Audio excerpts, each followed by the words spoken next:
Well, good morning, everybody. Ben and Woods 97.3, The Fan. Hopefully everybody's okay. You're up, you're breathing. The sun will rise today. That I promise you.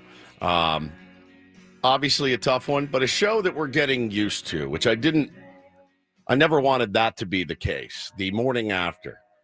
I'm Woodsy. That's Paul Rindle, executive producer. Good morning, Paulie. Hey, how are you? I'm doing great. Ben Higgins, your friendly neighborhood sports anchor, joins us as well. Good morning, Benjamin. Good morning. It doesn't feel like a Friday. No, today. it does not feel like a Friday. This is a beautiful tweet I saw last night. I wanted to start the show with this, and it really, really makes sense. From Rich Roberts on Twitter. It says, baseball is such a cruel sport. It's a companion every day for 6 months. A slow-moving train of emotional investment that never leaves your consciousness because of its daily cadence. It's what makes the losing streaks harder, the winning better, and then it's just over. It ends. 3 games. 3 extra games is what your San Diego Padres gave you this season after a 162-game slog that everybody got through. A slog which saw them win 90 games and lose 72 games. I mean, it was not my favorite year of Padres baseball to cover, but it certainly was not uninteresting. And, you know, we'll talk about yesterday's game, certainly. Obviously, a lot to talk about.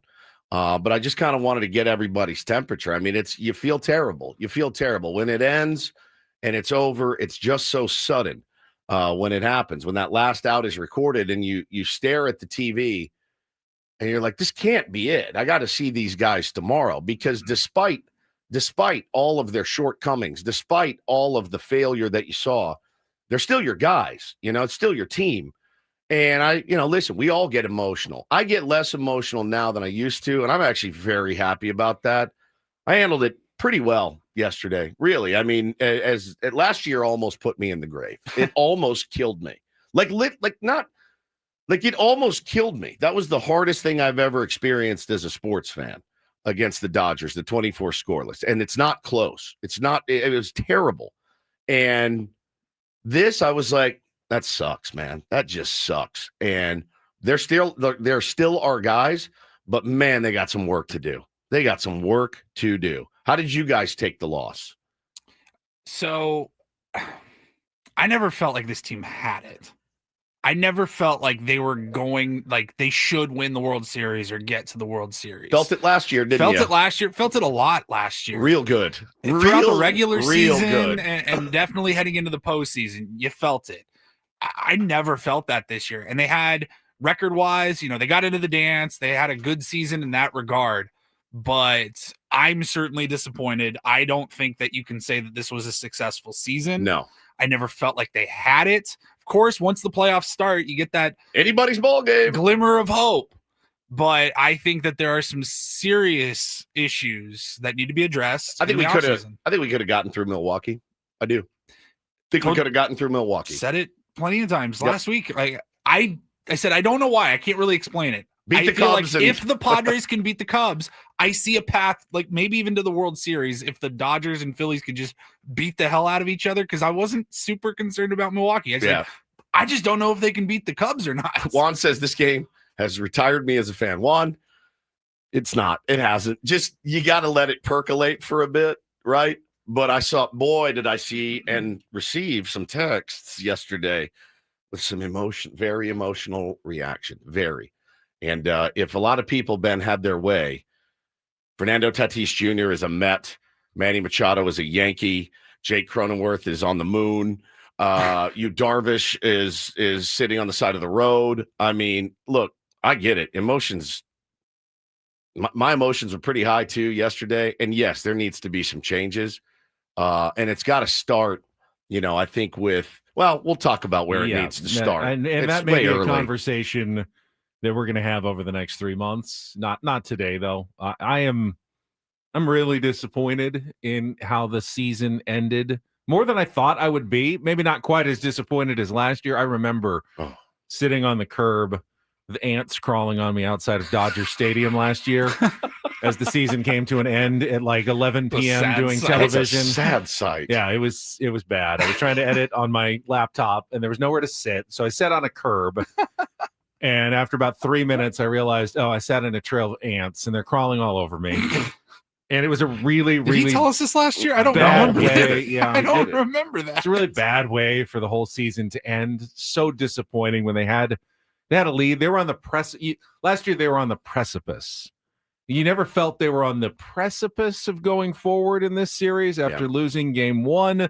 Game 2 was exciting, but they never really put themselves in position to win yesterday until the 9th inning. So I didn't have the feeling that something was taken away from me like it was last year. Yeah, last year felt ripped from me. That being said, they easily could have won that series. And should have won that series. They should have won that series. And I wouldn't be stunned if the Cubs go on and beat the Milwaukee Brewers.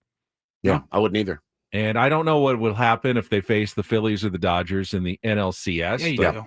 I think I don't think the Cubs have enough, but probably the Padres didn't have enough either ultimately this year. But we'll never get a chance to find out, both because of the Padres play, and I'm sure, and we will talk about it, and I am mad about it too. The call in the 9th inning against Xander Bogaerts, just an unacceptable missed call by home plate umpire DJ Rayburn. One of the many, many stories from yesterday that we'll be discussing today. Yeah, it was a tough one. It was a very tough call. I tweeted it. I stand by it, though. Don't let that missed call distract you from really a really subpar offensive performance all year long. And the other part is, and I know, I look, to be completely transparent, I got annoyed about May and June with people like, oh, we need to change this and this needs to change and move him out of the 2.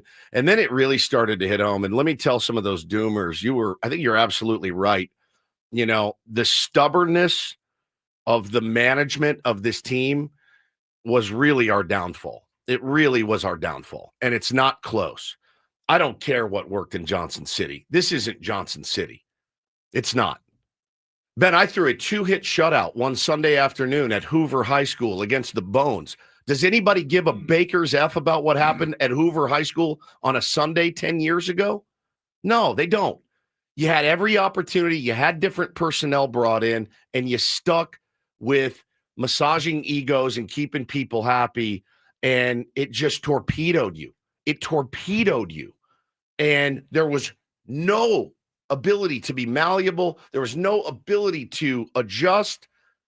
And all we did was we just kept banging our head against the same door over and over. Here's these numbers. 27th, 29th, 28th runs scored, 27th in productivity. Hey, this worked. This worked for me 10 years ago in the minors. I'm going to stick with it. I understand consistency, and I don't want a manager that jiggles the lineup every day. But I think 4 to 5 months is a decent enough sample size, right? I do. I think it's a decent enough sample size to say we got to make a change. And I'm not saying that there was some magical bean that they could have taken, but holy cow, man. How much evidence did you need? He was a 3-time batting champion. He's not this year. He's not. The guy was 79th in OBP this year. He was, 5th in hits. Well, great. 79th in OBP despite 181 hits. And there were just so many rallies killed. The identity of this team was really, really set back in the dead ball era. It really was. And again, when you got sluggers on your team that are like, yeah, we don't slug anymore. It's a recipe for disaster. Is it not? I want to be careful with what I say, because what you just said was a really well-articulated take on the San Diego Padres. And I don't think you're wrong that ultimately it was stubbornness that may have led to the downfall of this team. And I agree with you that if the Padres find a way to score 3 runs in that 9th inning, you're probably lauding the consistency. I'm not. The steadfastness. No. And I don't know if you should. I'm probably like, man, we dodged the effing bullet a lot of time that's an important, especially in a baseball season, being steadfast is a tough thing to do, and managers need to do it sometimes. Yeah. Even when fans are screaming for changes and they have to stand up to fans and others in the media who are saying, you've got to do this, you've got to do this. And A good manager will sometimes say, no, I don't. You've got to trust the process. You've got to trust your players. And Mike Shildt did that all year. But in this series, and baseball is so weird because every team has weaknesses. And the Padres certainly did. Sometimes, though, in the playoffs, those weaknesses don't come into play. Sometimes weaknesses turn into strengths over 2 weeks in the playoffs. It's weird. But in this particular series, every weakness that we talked about last week or earlier this week going in is what came back to haunt the San Diego Padres. Is it not?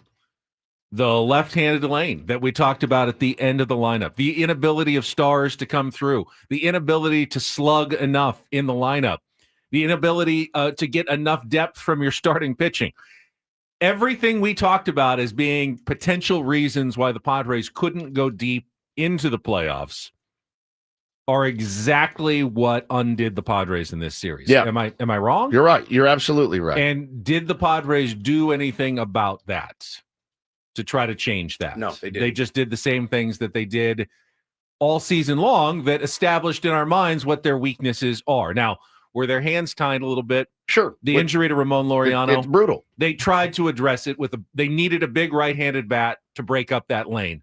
AJ Preller went out and got the perfect bat to break up his left-handed lane late in the lineup. A guy who came through at the end of the season, led the team in OPS, had the kind of dog mentality you want in the playoffs. Ramon Laureano was the perfect acquisition, and he got hit by a pitch in the hand and never got to play in the playoffs. That's just bad luck. It's cruelty. That AJ Preller and Mike Shildt can't do really anything about. And they were left with some bad choices after Ramon Laureano was gone. They were left with bad choices. Either you leave in your lefty lane or you bring in guys that, quite frankly, aren't as good. Like, more at-bats for Jose Iglesias, or do we want to see more Bryce Johnson, or God forbid Luis Camposano gets in at bat? Those aren't great choices, but they went with the steadfast consistency, or in your word, stubbornness, that ultimately did lead to their elimination from the playoffs. And listen, don't get it twisted. This isn't about 3 games in Chicago putting it on Luis Ariz, because if I'm putting it on guys, I put it on Fernando Tatis Jr., I put it on Luis Ariz, I put it on Manny Machado. Oh, you lost Laureano. If only we had, I don't know,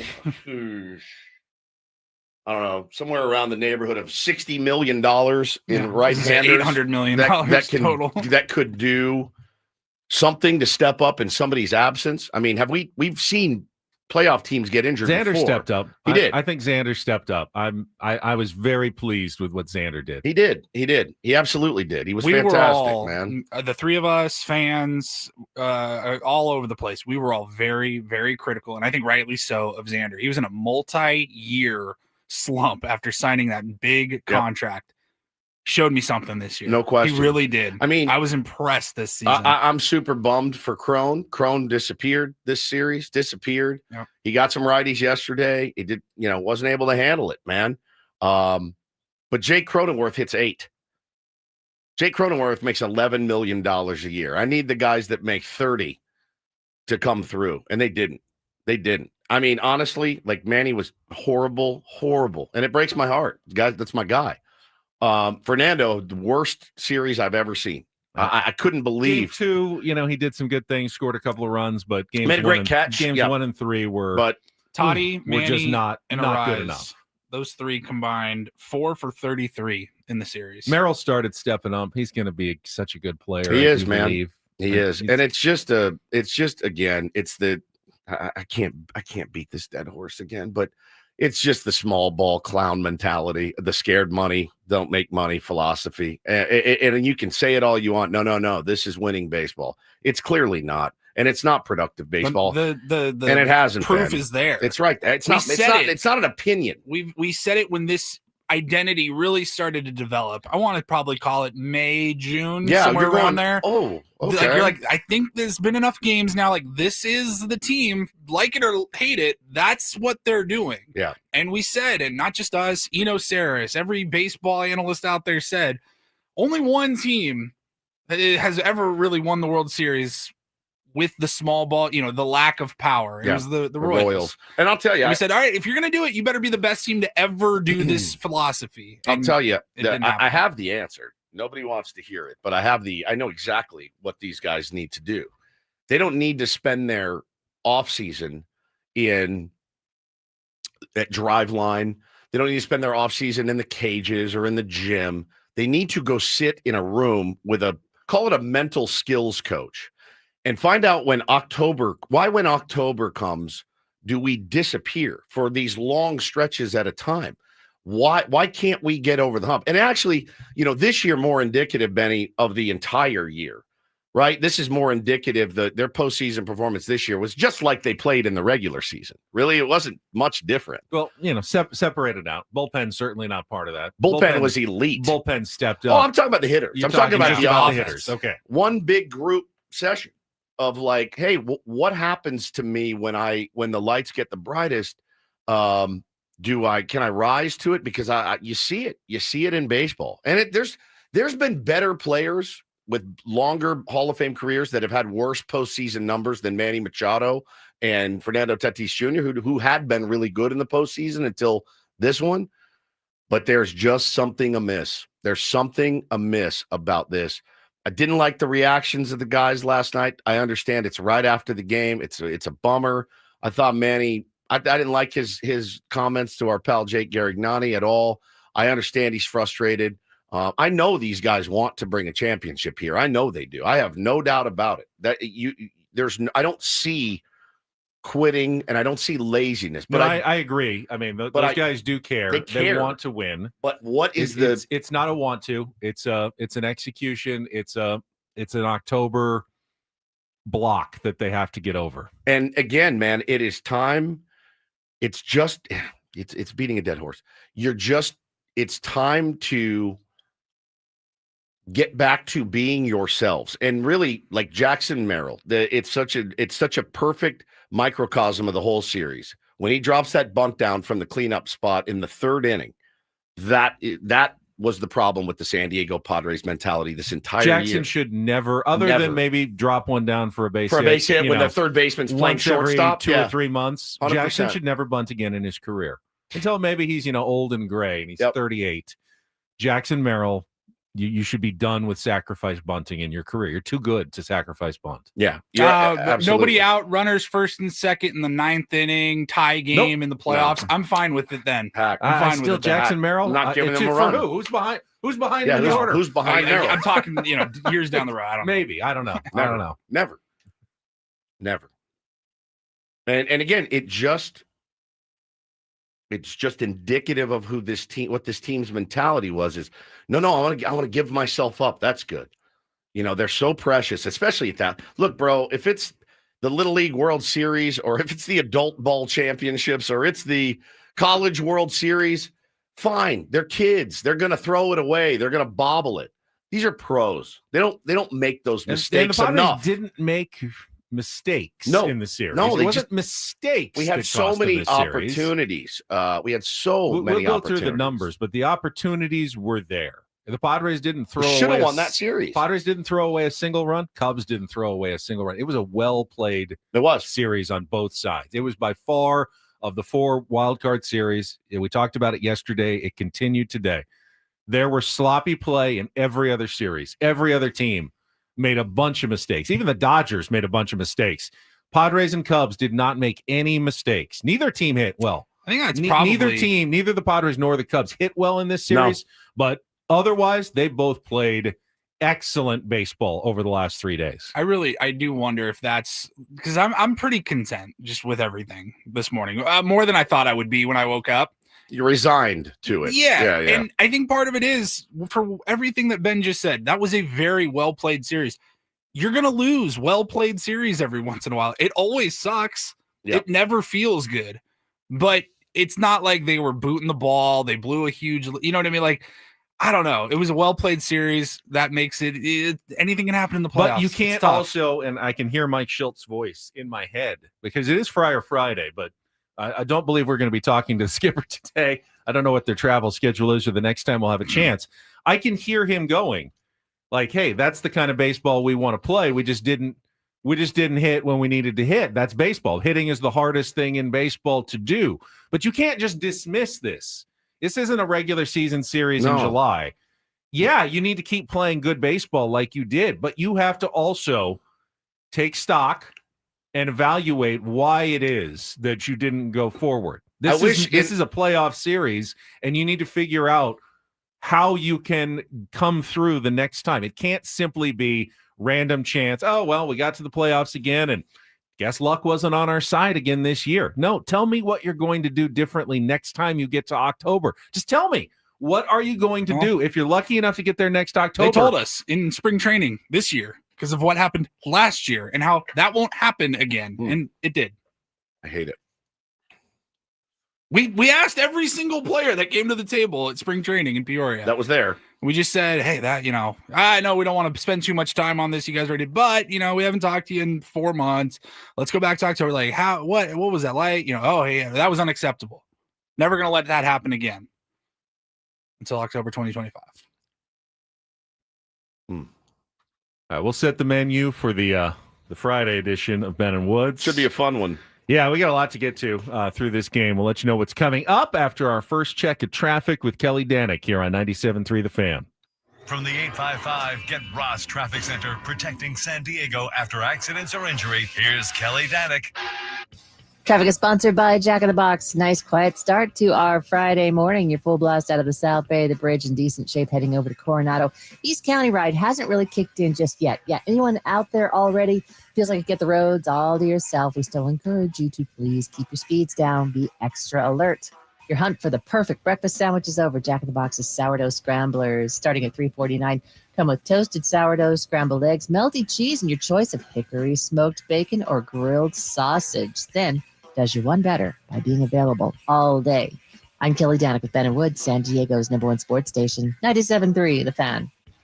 All right, coming up in the next 3 hours and 38 minutes, we will start with our Padres crap up, the last one of the season, unfortunately, and we will go inning by inning through yesterday's heartbreaking disappointment, 3-1 loss to the Chicago Cubs. Of course, we will get to the drama in the 9th inning, the bad call by DJ Rayburn, the tightrope that the Padres bullpen walked through in essentially 3 hours to keep that, keep it close enough that they actually had a chance. It was unbelievable at the end of that game. Miraculously, that they had a chance to win that game in the 9th inning, but it did not play out that way. We will go through all the highlights coming up in our next hour. Coming up at 7:35, we will not only break down the Padres season, but we will also look ahead to SDFC. We do have another team in town that is gearing up for a playoff run. Are you ready for another whole round of disappointment, San Diego? Because we got to go through this for our soccer team now in a couple of weeks. They're getting right down to the regular season end. Darren Smith. My guess is we'll probably talk a little more baseball with Darren Smith than so SDFC too, today, is my guess. They do have a game tomorrow, and he is with SDFC. So we'll do both when he joins us. I think Darren's expecting to join the funeral. Yeah, and I want to make sure we give a good chunk of time to Darren. So we'll make sure that Darren gets a chance to say his piece on our David P. Shapiro fan hotline. Facing criminal charges, trust David P. Shapiro, criminal defense attorneys, helping clients regain control since 2010. Visit davidpshapirolaw.com. And then in the second half of the program, I don't know, will we open up the phone lines at some point? I think this is a therapy day. This is what it's here for. Yeah, we'll hear from some tier ones. You were amazing this week, by the way. Tier ones, you came through. Oh, I thought you were talking to me. I was like, thanks very much. You were also amazing. You had a great week. Thank you. How was Park 101 again? I mean, the vibe was certainly a little different. Yeah. No one could breathe. No one breathed. And we're, trying to get up for pitches. And honestly, the Darvish was so bad in that. And it was just not a pleasant experience. I left in about the 5th and had to go home and, we had to meet the kids and there was football practice and all that. But you sent the text yesterday that made me laugh the hardest than anything else I've seen yesterday about Taylor. What did Taylor do in the middle of the game? Oh, what was it? Maybe the 7th. Yeah, tease it. Oh my God, we'll tell you losing it. What's his youngest Taylor did? Unbelievable. only in the Woods only in family. my house. Only in the Woods family. We'll get to that coming up next. We'll have regular features as well. Little DDT. We got Take on Woods, a round report, a sexy Saturday. Maybe Fish college football schedule. We'll see how the second half of the program is going today. Yeah, let's not be normal today. This is not a normal day. It's not totally a normal day. We can be. Hey, let's not be stubborn And Be let's be flexible. able to be flexible, flexible today. Yes. All right, we will get started with the Padres crap up, though. Coming up next with Ben and Woods Tier 1s. We're here for you. I hope you're here for us because we need it just we need as you much too. as you need us this morning, I think, on San Diego's #1 sports station, 97.3 The Fan.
And this pool on this roof. This is all for you. The all-new Humul Casino Resort, now open.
Oh, Taylor.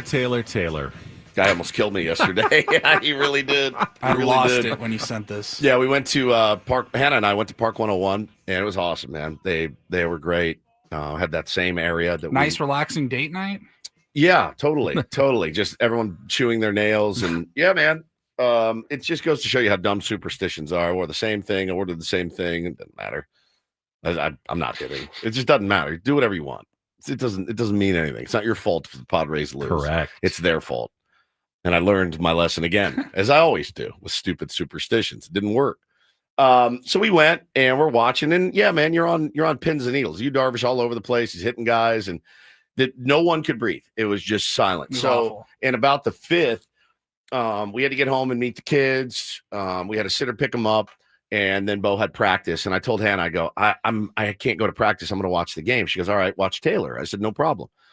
So Taylor's on the couch. He's watching a movie. I'm in my room watching the game. And Manny is coming up in I believe it was the 7th inning. And all of a sudden, my screen just goes black in my room. And it says, your cable box, Cox, your Cox needs to be reset. Like, what? No, not again. Come on. How is my Cox failing me now? Your Cox broke again. My Cox broke again. Well, turns out. So I walk into the living room, and there's my son sitting on the couch with the remote in his hand, and he's looking at me weirdly. And I go, what did you do? And he goes, I don't know. I just pressed these buttons. And I'm like, you turn the cable box off. It's all like you reset it. And he goes, I don't know. I was trying to watch something. I was like, okay. So I had to do the full unplug, 30-second wait, replug, reboot. Hello, bienvenidos, blah, blah, blah. Like you have to wait for all the things to come through. And then I go into the next room, and it took, I text you guys, go, what did Manny do? It was like ground out to Dansby Swanson. Of course, he grounded out to Dansby Swanson like everybody else did. Dansby Swanson, I tip my hat to you, sir. We win that series going away without Dansby Swanson. There's no question. But again, they made plays when they needed to, and I give them a lot of credit. I give the Cubs a tremendous amount of credit. I do. They played a really good series. They bent. Boy, did they bend in the 9th yesterday. They did not break. And I give them a lot of credit. The irony is they actually underperformed offensively much more than the Padres did. They were a really good offensive team that didn't do almost anything offensively in the series. What did they slug, though? Same as the Padres, essentially. They had 4 doubles and 3 homers. Padres had 4 doubles and 2 homers. Yep. I mean, they were 1 for 13 with runners in scoring position in the series. They had a pathetic offensive series, especially for them. One of the best lineups in baseball could do nothing against the Padres pitching staff. And, a lot of the hits they got, especially yesterday, were absolute BABIP luck shots. I mean, they had at least so many bleeders, at least 5 or 6. So many bleeders, bloopers, dunkers, and the Padres worked their way around almost all of them to keep that a game. The Cubs did not have a good offensive series. Padres pitching, really, with almost no exceptions, stepped up massively over the last 3 days. I can't say enough good things about the work that Ruben did with this staff. And again, if you really try to everyone breathe out all of your negativity and emotion right now for just 1 second, just, and you look back and you think about how we got to 90 wins this season. And you think about, I give it literally 75% to the pitching staff, at least 75%, because there were so many uncertainties in this rotation. And when Dylan Cease, I'm telling you, last night after the game, I put the Yankees Red Sox on, and I watched this rookie, Cam Schlittler, go out and throw 8 innings. He struck out 12 Red Sox in an elimination game. Rookie. And here I am the day before going, yay, Dylan, great job, 3 2/3, excellent work, buddy. I'm disgusted with myself. But that was the right performance for the Padres with that bullpen. The Yankees don't have a bullpen to come in. I understand. But again, think of how did we get to 90 wins? It's because we overcame a horrible Dylan. He's a guy that did take the ball every 5 days, certainly, and chewed up a lot of innings. We overcame 40, we got 40 something innings from Michael King, 70, something like that. 70 70 innings from Michael King. You Darvish, spotty as all get out. How did we get there? It's because of the pitching staff and the bullpen deciding, put it on us. We'll take it. And they did all season long. And I'm so proud of those guys. So proud of those guys. Those guys were dogs, and they were dogs again yesterday. And, it's just such a shame we couldn't pick those guys up and get to the next series. It really was. They were spectacular. Ruben, his whole staff, getting those guys to, and again, like Ruben could not fix Dylan Cease. He could not fix him. He was the unfixable project this year. But the other guys down in that bullpen, he did get better at the end. He did get better at the end. There was some improvement. There was a little bit of improvement, but holy cow, man, we are not where we are. We were not even in that series without the pitching staff this year. They were spectacular. Spectacular. All right, let's go through it. We'll start at the beginning, take you all the way through the game, however long it takes here. Our Padres crap up coming up right after traffic here on 97.3 The Fan. From the 855 Get Ross Traffic Center, protecting San Diego after accidents or injury, here's Kelly Danek. Starting to heat up on the roads just a bit, guys. Getting reports of crash on southbound 5 near Main and Division. Looks like that might be in middle lanes. Another vehicle over to the right shoulder. Trip out of the South Bay continues to be a pretty quiet one. Just a few brake lights taking you through National City. I'm Kelly Danek with Ben Woods, San Diego's #1 sports station. 97.3 The Fan. It's a shame if they lose. You got a problem. Oh, a shame indeed. I couldn't agree more. Here are the lowlights from yesterday's game. What the heck happened? Are you kidding me? Can't even believe it. It's the Padres Crap up. presented by Hamul Casino Resort, the player's place. We'll give it 16 minutes of salt, and then we'll, get back on the pump and figure it out. 1-0. Here's the pitch. Crow Armstrong swings, lines it into center field. Merrill charging in and can't get there. Drops in front of him with base hit. All three runners had to wait and see, so only one will score.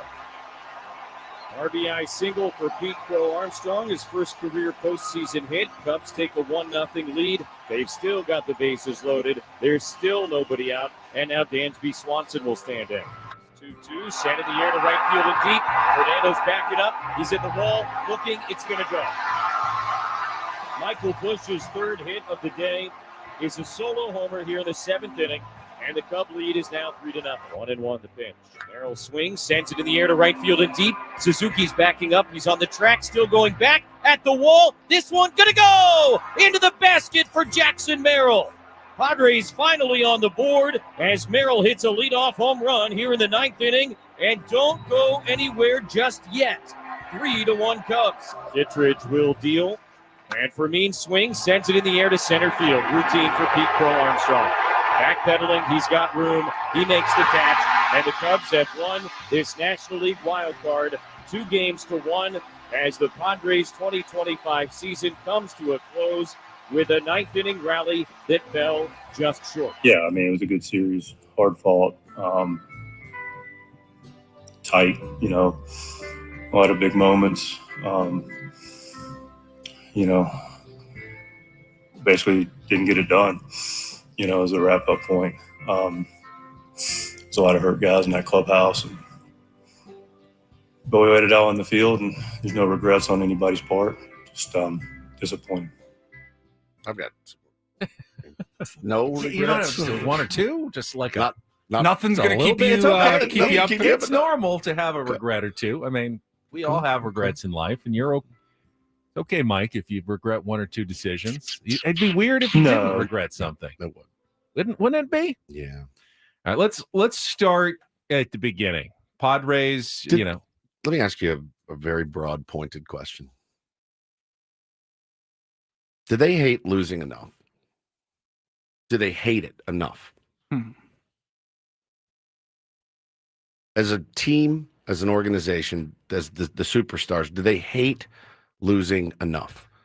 I don't know that that's Manny's DNA for sure. What makes him Manny is his ability to stay set aside kind of the consequences and just go out and do his job. I hate losing. I hate it. I hate losing more than I even want to win.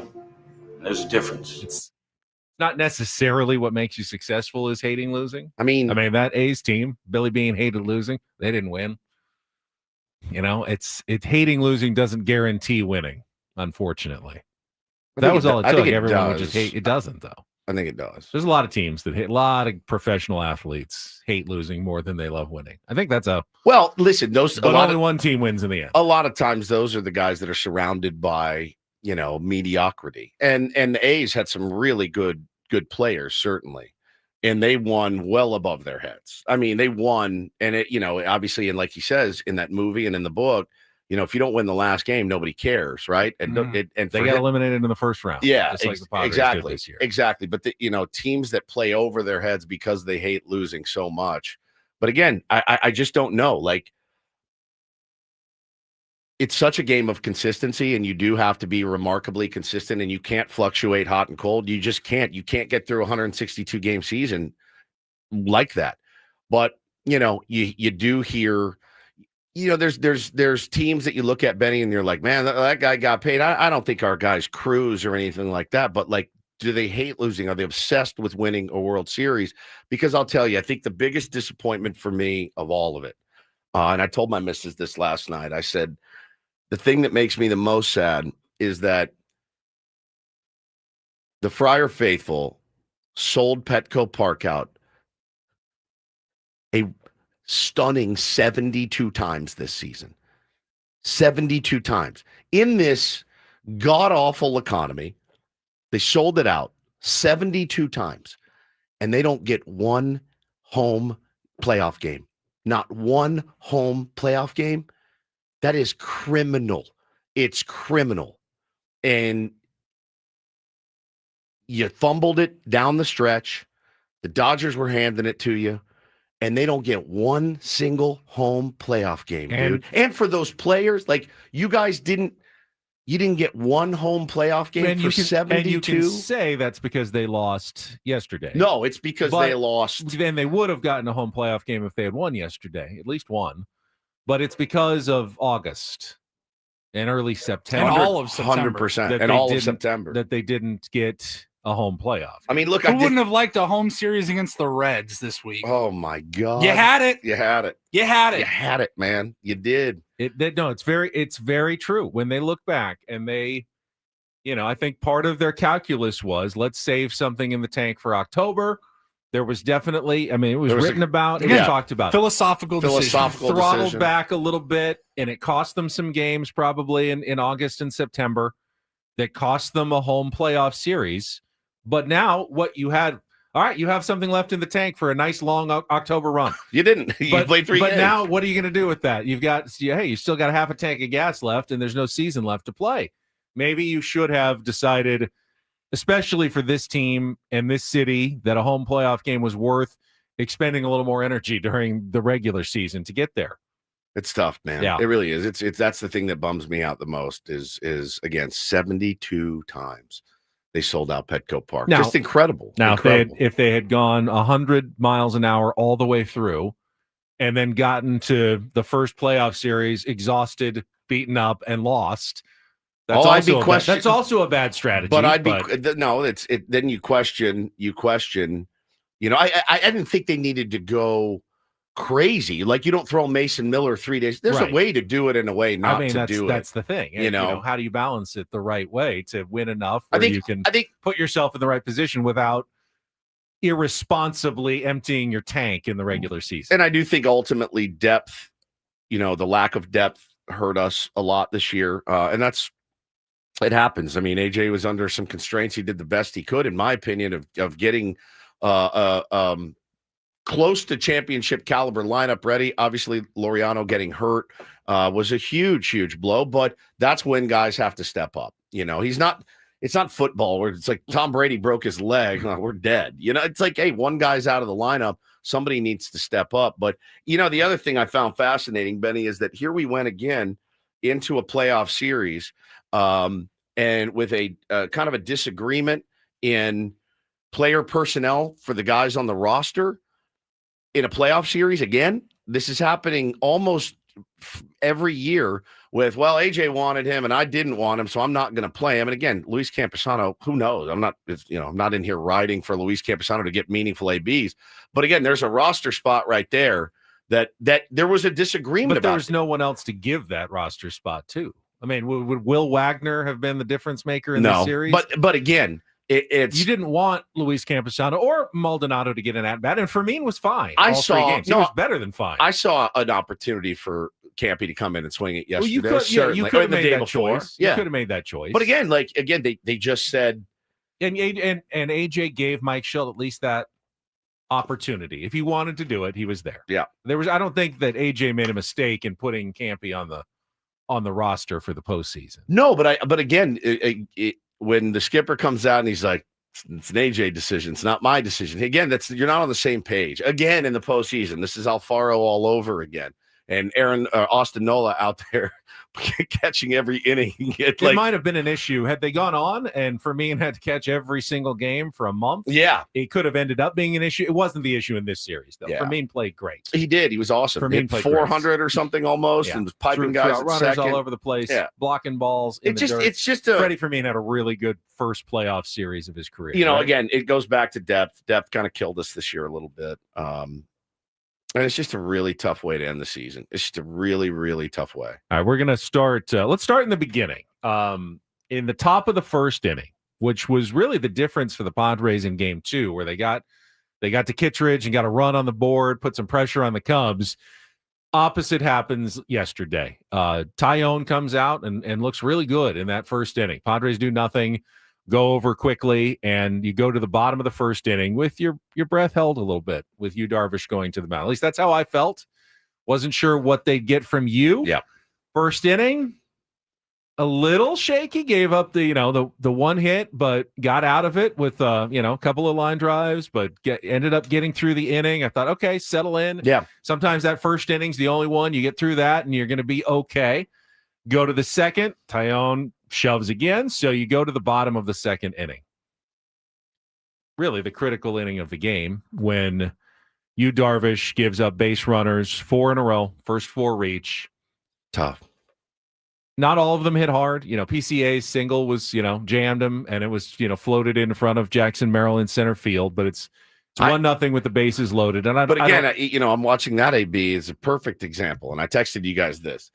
PCA has swung at every single pitch, down, away. If it had spin on it, he was swinging. And what do you throw him? You throw him a middle fastball that he goes, oh, God, okay. Like, you hit that pitch. Again, it's just, I don't understand it. I don't understand. You got 9 pitches. They were, loving and lauding the repertoire yesterday. And what do you throw PCA, a guy who cannot get it going? They showed his swing chart. Did you see it? It looked like a 16-year-old's face. Red marks everywhere. I suggested yesterday maybe they bench PCA. His at-bats look so bad the first 2 games. And what do you throw him?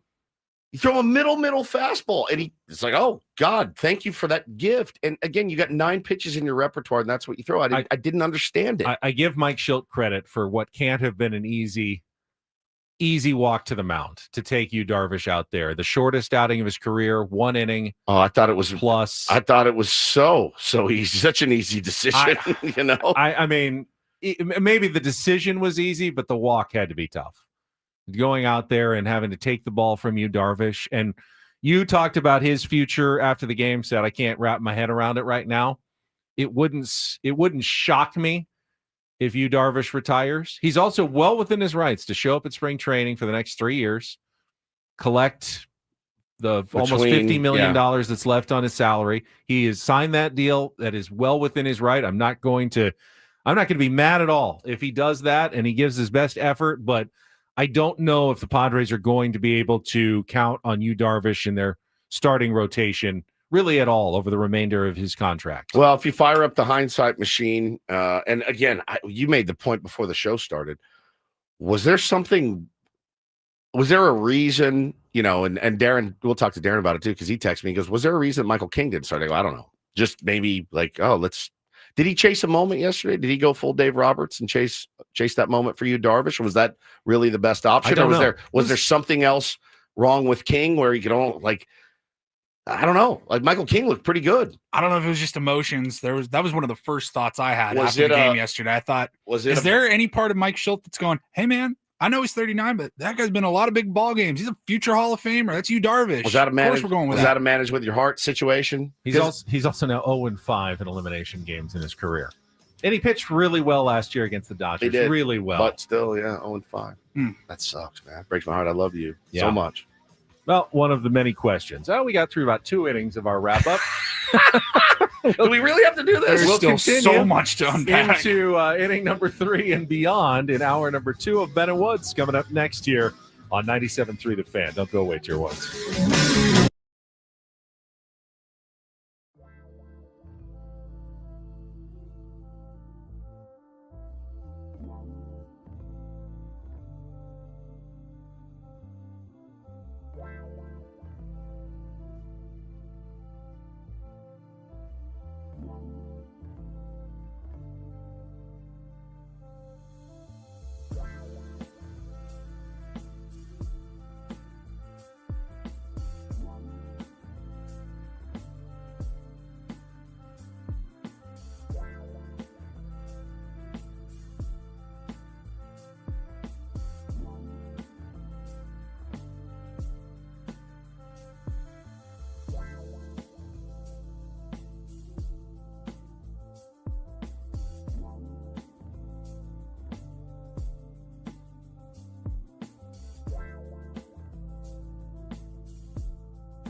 There, Benjamin.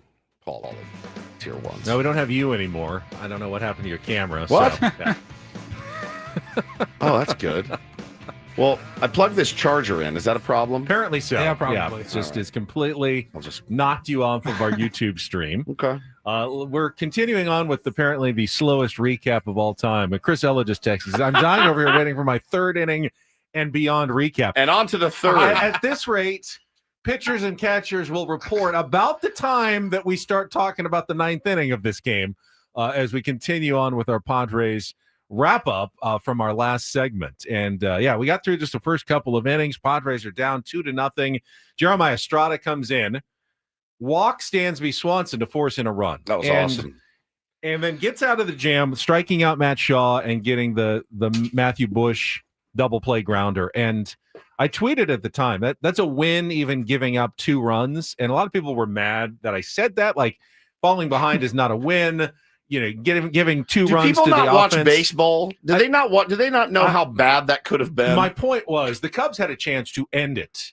Right there. It right there. They gave you you were dying and they were pumping oxygen into your mouth. Like clear. Boom. That clear. game was so close to being over in the second inning. Do you realize how over it would have been? It was With one such a big hit massive pitch. I mean, a 2-0 deficit felt like a mountain for this offense. 5-0. I mean, you're done. I'm turning it off.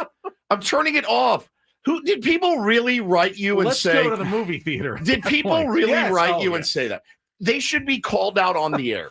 Baseball's not for you, bud. That was a win, Stupid. for the Padres, and a chance to really change the momentum, especially if they could have gone right And back built out on and it. scored. God Of forbid. course, they come back out. When have we ever built on Fernando anything? All top season? of the third, Fernando Tatis Jr. strikes out three more pitches, 2 at-bats, 6 pitches, 2 strikeouts. Jamison Taillon is cruising, gets to the 4th inning. Luis Ariz comes up, makes okay contact. It's a line drive toward Dansby Swanson. Probably the only play that Dansby Swanson did not make cleanly the entire series.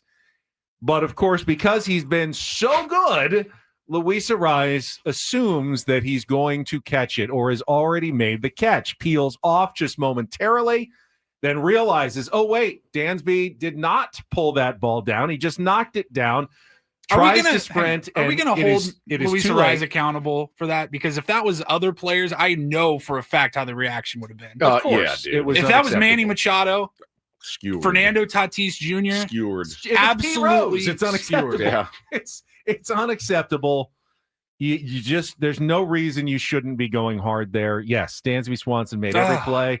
Yes, he got lucky that bought bounced right to him. Friggin' sunglasses fell off his head. It was a train wreck. It was a train wreck, Yeah. and somehow, because Ariz slowed down, cost himself a lead single that inning. Now, I wouldn't have been running, but I'm know. 50 years old. I would have hit it, gone out. Yeah, You got me. I mean, you could tell he felt bad about it, but it's too late. It's too Ramon late to feel Laureano would bad have been about hustling. it. Jackson Merrill would have been hustling. Yep. So at that point, Craig Counsell, through 4 innings, is left with what I think is Sophie's choice. You've got the left-handed lane coming up. Your plan was for Jamison Taillon to get through hopefully 4 innings and get to the left-handed lane.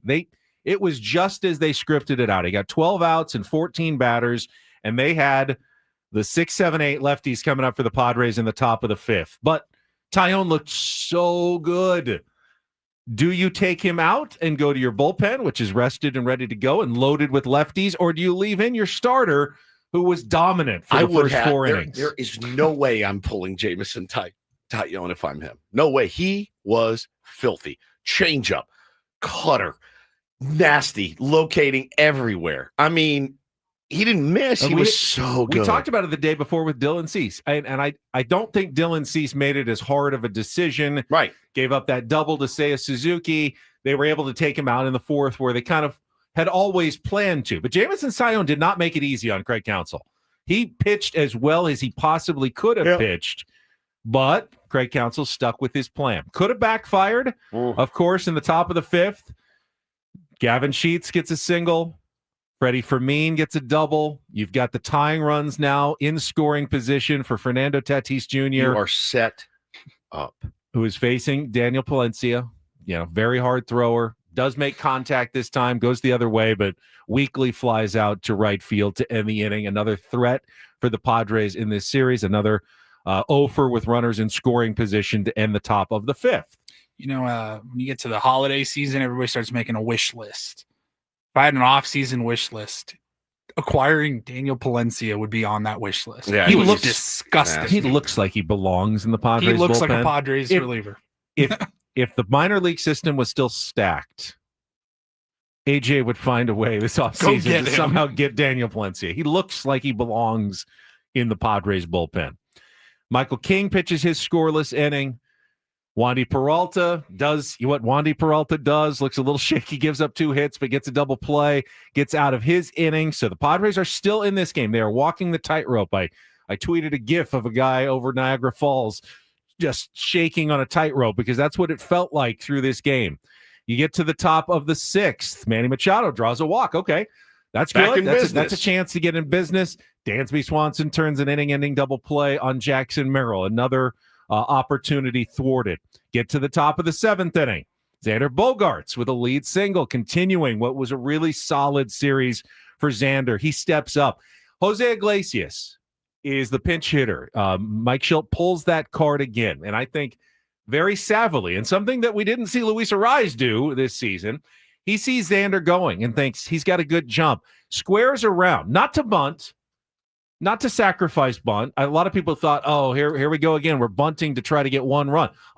He saw Xander and tried to protect him and distract Carson Kelly, the catcher behind the plate, by squaring around. Yeah. He had no intention of bunting. Happens all the time. He just wanted to give Xander maybe an extra millisecond. And if he bought that extra millisecond because the game it came down to a review, it was too close to call. And the call on the field of safe stood, and we had another runner in scoring position. Jose Iglesias, for the second time, put together a pretty good at-bat, hit a line drive. This time it's Nico Horner who goes up the ladder, makes the snow cone type catch to rob him of a potential RBI single there. Another opportunity thwarted by the Chicago Cubs, and now we're getting really late in the game. Robert Suarez had just pitched 1 inning.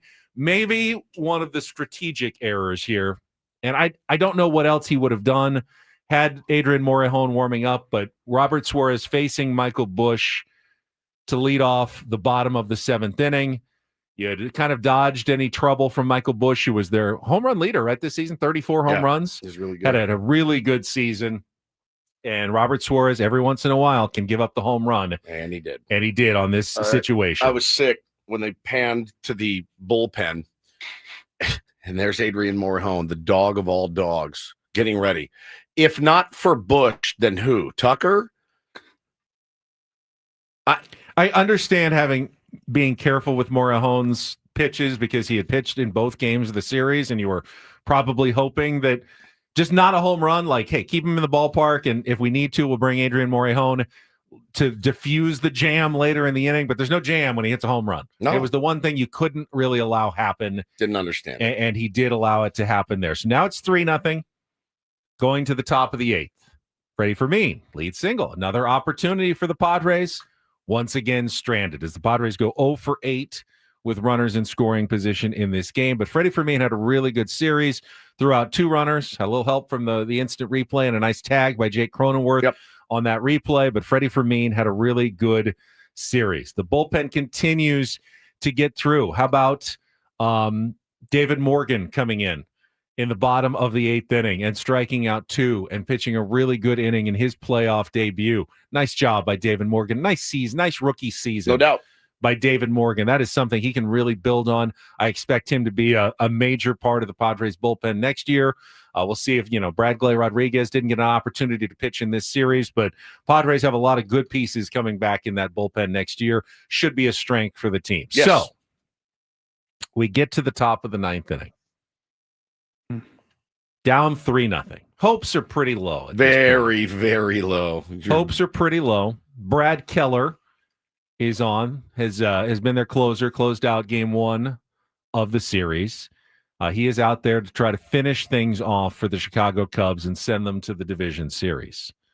Jackson Merrill comes up, and I actually texted before the game, and I was surprised because when I saw early in the game, Luis Arraez hit that opposite field fly ball that carried all the way to the warning track, I was going, oh my. That wind that they talked about, and we talked about it yesterday, going from right field to left field, that's going to probably carry some fly balls out. I really thought it was going to be a high-scoring game. I was wrong. I was dead wrong about that. You have to hit the ball for it to be a high-scoring game and on our I end. thought the Cubs were going to be a high-scoring game for them too. I did not expect them to be held to 3. I thought this was going to be like a 7-6, 9-8 type game at Wrigley Field.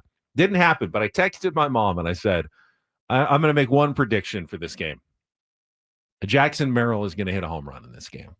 Took longer than I thought. I kind of pictured it was going to be an opposite field into that jet stream kind of shot that we've seen Jackson Merrill, but he did finally come through in the 9th inning, pulling one into the basket at Wrigley Field in right to give the Padres just that first surge of life that they had been looking for all game. And Jackson Merrill, make no mistake about it. We saw it more last year because he was healthy.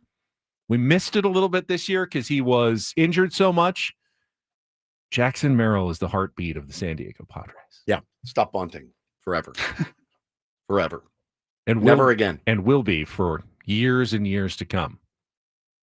The team will become more modeled after Jackson Merrill going forward. I'm not saying Fernando Tatis Jr. is going anywhere. Manny Machado is going anywhere. But as Jackson continues to grow into a veteran, remember, he's still only 23 years old at this point. Would have been cool to have him as one of your first 3 hitters when he was healthy, but most of the season. But as he becomes more established, as we go forward, year 3, year 4, I believe, just partly because of the personalities of Manny and Tatis, that Jackson Merrill will become the leader of the clubhouse over the next 5 to 7 years. Would you agree with that assessment? The vocal leader, yeah. Yeah, he will be the vocal. Absolutely. He will be the vocal leader. He will be the heartbeat. He will be the energy of the San Diego Padres. Yep. And that's a role that they need badly. It's hard to ask a kid that young to do it. He did so much of it last year as a rookie, more than you ever could have expected. And this year was tough for him. The sophomore, everything that goes with it, that second year, the adjustments you have to make, dealing with the concussion, the hamstring, the different injuries. I don't think he was ever able to fully integrate himself into season number 2. Still ended up with pretty decent numbers in the end of the year, but I fully expect Jackson Merrill to continue to burgeon into a superstar going forward. Would you agree with that? Yeah. Then, of course, the rest of the inning plays out. And why don't we take a little time out? Yeah. Don't Do This is coming up next. There's only one Don't Do This. The 9th. His name is DJ Rayburn, and we will go through what happened in the 9th inning, and really the unacceptable mistake that the home plate umpire made when Xander Bogaerts was at the plate after Jackson Merrill. We will get to that coming up next on San Diego's #1 sports station. Chris, you're going to have to wait a little bit longer for us to finish this recap on 97.3 The Fan. Gambling problem? Call 1-800-GAMBLER. GEGE 0000466. For a full list of games and rules, played at 7 Mile Casino. Visit 7milecasino.com. First, I think we could all use a distraction this weekend. 7 Mile Casino is the place to get your mind off things and have some fun. Play some cards, California-style blackjack, Texas Hold'em, Baccarat, and Pai Gow Poker in San Diego's closest, best, and just all-around best atmosphere for a card room. Well, and they have alcohol there, so you can actually go and if you wanted to have a few to numb the pain, you could. You can. It's a smoke-free environment though, so you have to smoke outside. But they do have all the card games that you love: Texas Hold'em, Pai Gow, Baccarat, and California-style blackjack. My beloved. Perfect atmosphere. The patio is gorgeous. Weekend's a great time to check it out. Brunch on the patio at 7 Mile, overlooking San Diego Bay. Saturdays and Sundays, 9 a.m. to 3 p.m. at Sammy's. Voted best in the South County. It's a great time to check it out if you haven't been there yet. And of course, Woods, we always talk about the proximity. Just 7 minutes from downtown. So the season's over, but the location remains the same. Again, 7 minutes from Petco Park. So get on down there, hang out, play some cards, have a great time. It's 7 Mile Casino, just 7 minutes from downtown.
Okay, player, this is all yours. This pool on this roof. This is all for you. The all-new Humul Casino Resort, now open.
Don't do this. Brought to you by Trust and Will. Don't leave your entire estate, house, kids, and life savings up to chance if and when you die. No. Set up a Trust or Will online at trustandwill.com. This is a lot more affordable than you think. Visit trustandwill.com for more info.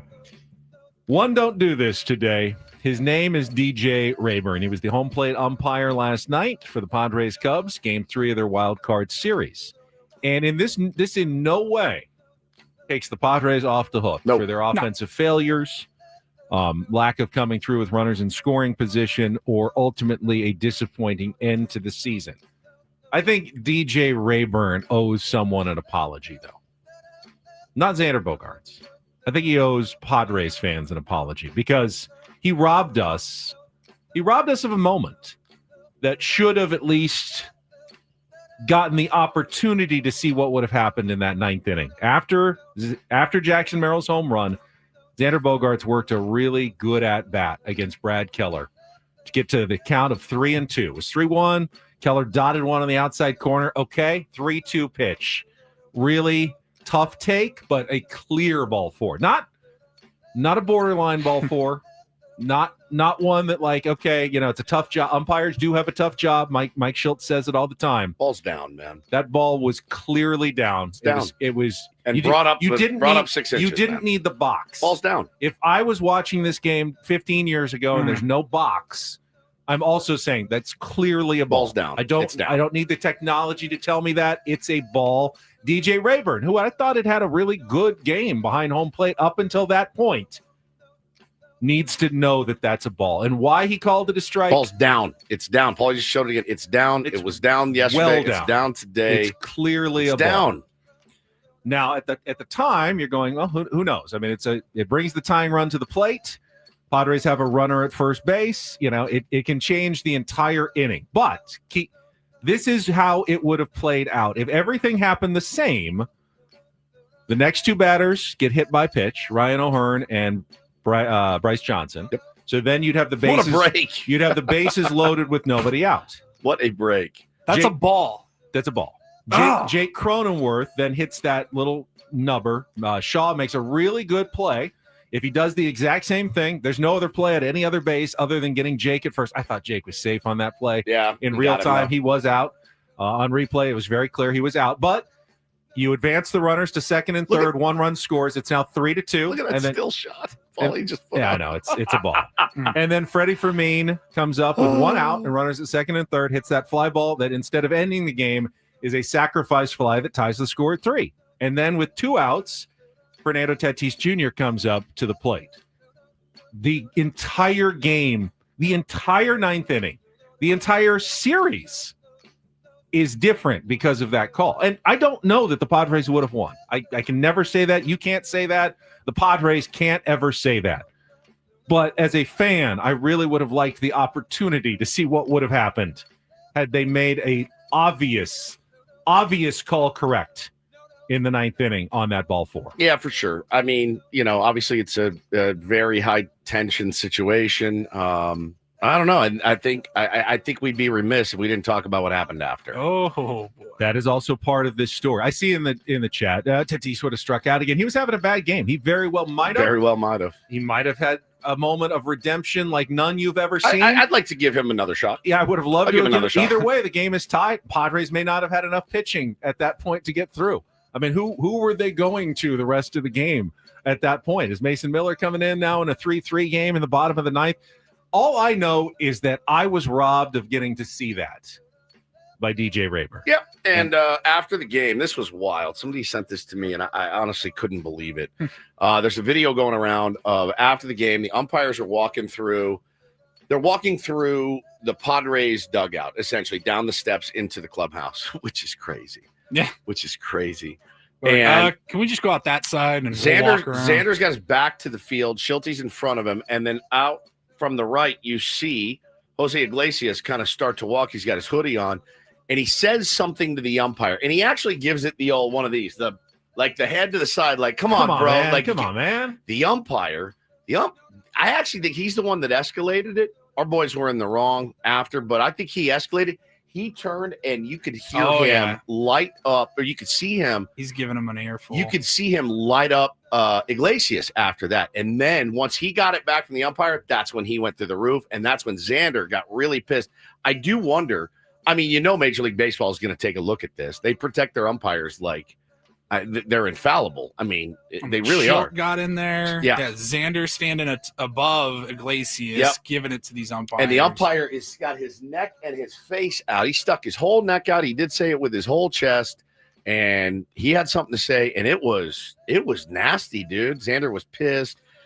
Iglesias is leaning in, and they usher this guy down into the clubhouse. And I do feel like there's going to be some discipline handed down. I do, probably at least a fine, I would imagine. I don't know if they're going to suspend anybody, but they're not going to like umpires getting harassed on the way out by players for sure. But you're right. The umpire escalated, not de-escalated, as they should, as they tend to do, by the way. How many times have we talked about the ump show? Commendatory in the chat really wants us to say out loud how bad Jake Cronenworth sucked in this series. Jake Cronenworth sucked in this series. Jake Cronenworth would be the first guy to tell you he sucked in this series. He thinks that we're protecting Jake Cronenworth because he wasn't listening earlier in the program. Jake Cronenworth was terrible in this series. An offer. How do you defend an offer in the playoffs? You don't. He also didn't have a lot of good matchups, but he also hits eighth. Yeah, he also hits eighth. I'm not putting it all on Jake Cronenworth, buddy. Yeah, let's back on the DJ Rayburn though, just to wrap things up. The irony or tragedy of it all is that the Padres will never play another game without an automated ball strike system now, and they will not. That was the last game they will ever play. Without the ability to challenge that. We went out on top, didn't we? It ends the era of umpires being able to influence games with bad ball strike calls like that, with horrible calls that can't be overturned, is now over for the San Diego Padres. Yeah. And it ends with arguably the most impactful missed home plate call in franchise history. Yeah. I guess, Matt Holliday not touching home plate was an impactful call at home plate as well. But ball strike call, I don't know that there's ever been a more impactful missed ball strike call in Padres franchise history. The video's nuts. Than that one. The videos. Langston was pretty big. That was a pretty big one too. Big. You're right. That was if you tapped it, that's. Oh, I think that's a ball. I think that's 1998 ABS. Padres really get posed on some of these. You get the strike call, and Tino's out, and the inning's over, and the Padres going to take game one. Yep. I don't know if they win that series. I don't know either, but the Yankees were really good in 1998. This is, it's interesting that when you put it that way. But yeah, look, most of the people defending the umpire that it was a good call were Dodger fans yesterday. So I want to make unbiased. Who's trying to argue that it was a good call? Dodger fans. Oh, it was clearly a bad call. It was down. I want to make one more point, though, because they're going into the ABS system next year, and you get 2 challenges, which if you get them right, you keep them, but if you get them wrong, you lose them. You would hate to think that a game, like a playoff game in the 9th inning, lost the challenge, would come down to, and you're out of challenges, and you can't overturn that at that point. I would really like to say every team gets one more challenge once you get to the 9th inning. Yeah. You get 2 in the game. Once you use them, you're gone. But anytime you get to the 9th inning, you get one more challenge at the end of the game. Because I don't think any team should have a game or potentially a season, a playoff berth, a playoff series decided because of those challenges. They should have a challenge in the 9th inning. The manager should have one last ace in the hole, so to speak, because that's not going to be a good look. Because it's not going to be a good look if a game is decided in the future because a team was out of challenges and your umpire made a horrifically bad call. Yeah, Michael's right here. He says both parties wrong. Umps were terrible. You can't jump them after the game with the amount of effort you showed all series. Yeah, I mean, honestly, the fact that it came down to that is really the problem. You said fans deserve that 9th inning. I think the fans deserved a sac fly from Gavin Sheets in the first game. I think fans deserve the Padres to be able to execute, and stop giving outs away. Things like that. That's what we deserved as fans, and we didn't get it, and it happens, and that's baseball. But to have it come down to that yesterday it was poetic. It was poetic. And but like the Edgar Allan Poe really dark poetry. Yeah, exactly. Poetic is, dark poetry is still, and it felt like a Smith song playing out in real time. This wasn't Robert Frost. No, it's more like Robert Smith from The Cure. But I'm telling you, man, it was pretty rough. It was a pretty rough way to end. But again, very poetic. And don't, again, like I tweeted, don't let it distract you from the ineptitude of the Padres. And separate issues, but separate a real issues, issue. But a real thing. And it is one big, fat, don't do this for a Friday. That was Don't Do This with Ben and Woods on 97.3 The Fan. What does Darren Smith think about the 9th inning and the series as a whole? We will talk to our friend from SDFC. They've also got a big game tomorrow on the road when we come back on a Friday with Ben and Woods on San Diego's #1 sports station, 97.3 The Fan.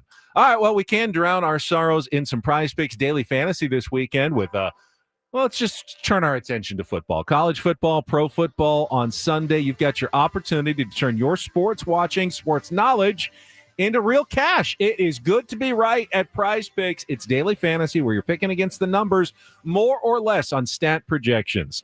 Watch your favorite team, favorite college teams, favorite pro teams over the weekend, favorite players like Josh Allen. You're picking more or less than 270 passing yards. That's one square in your lineup.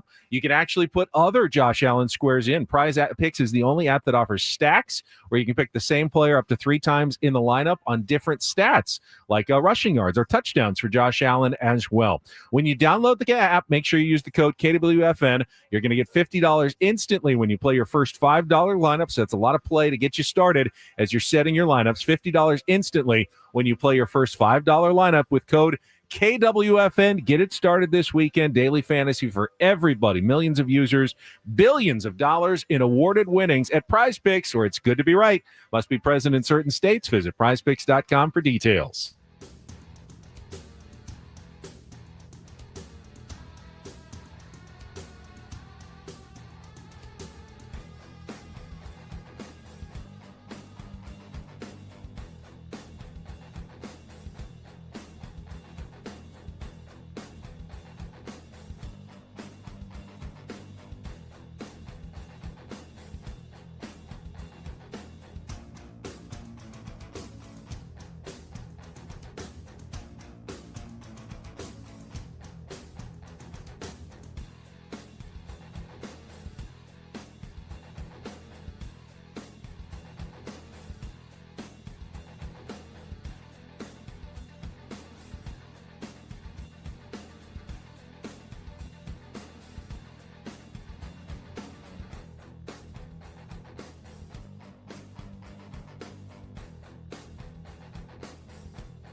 Okay, player.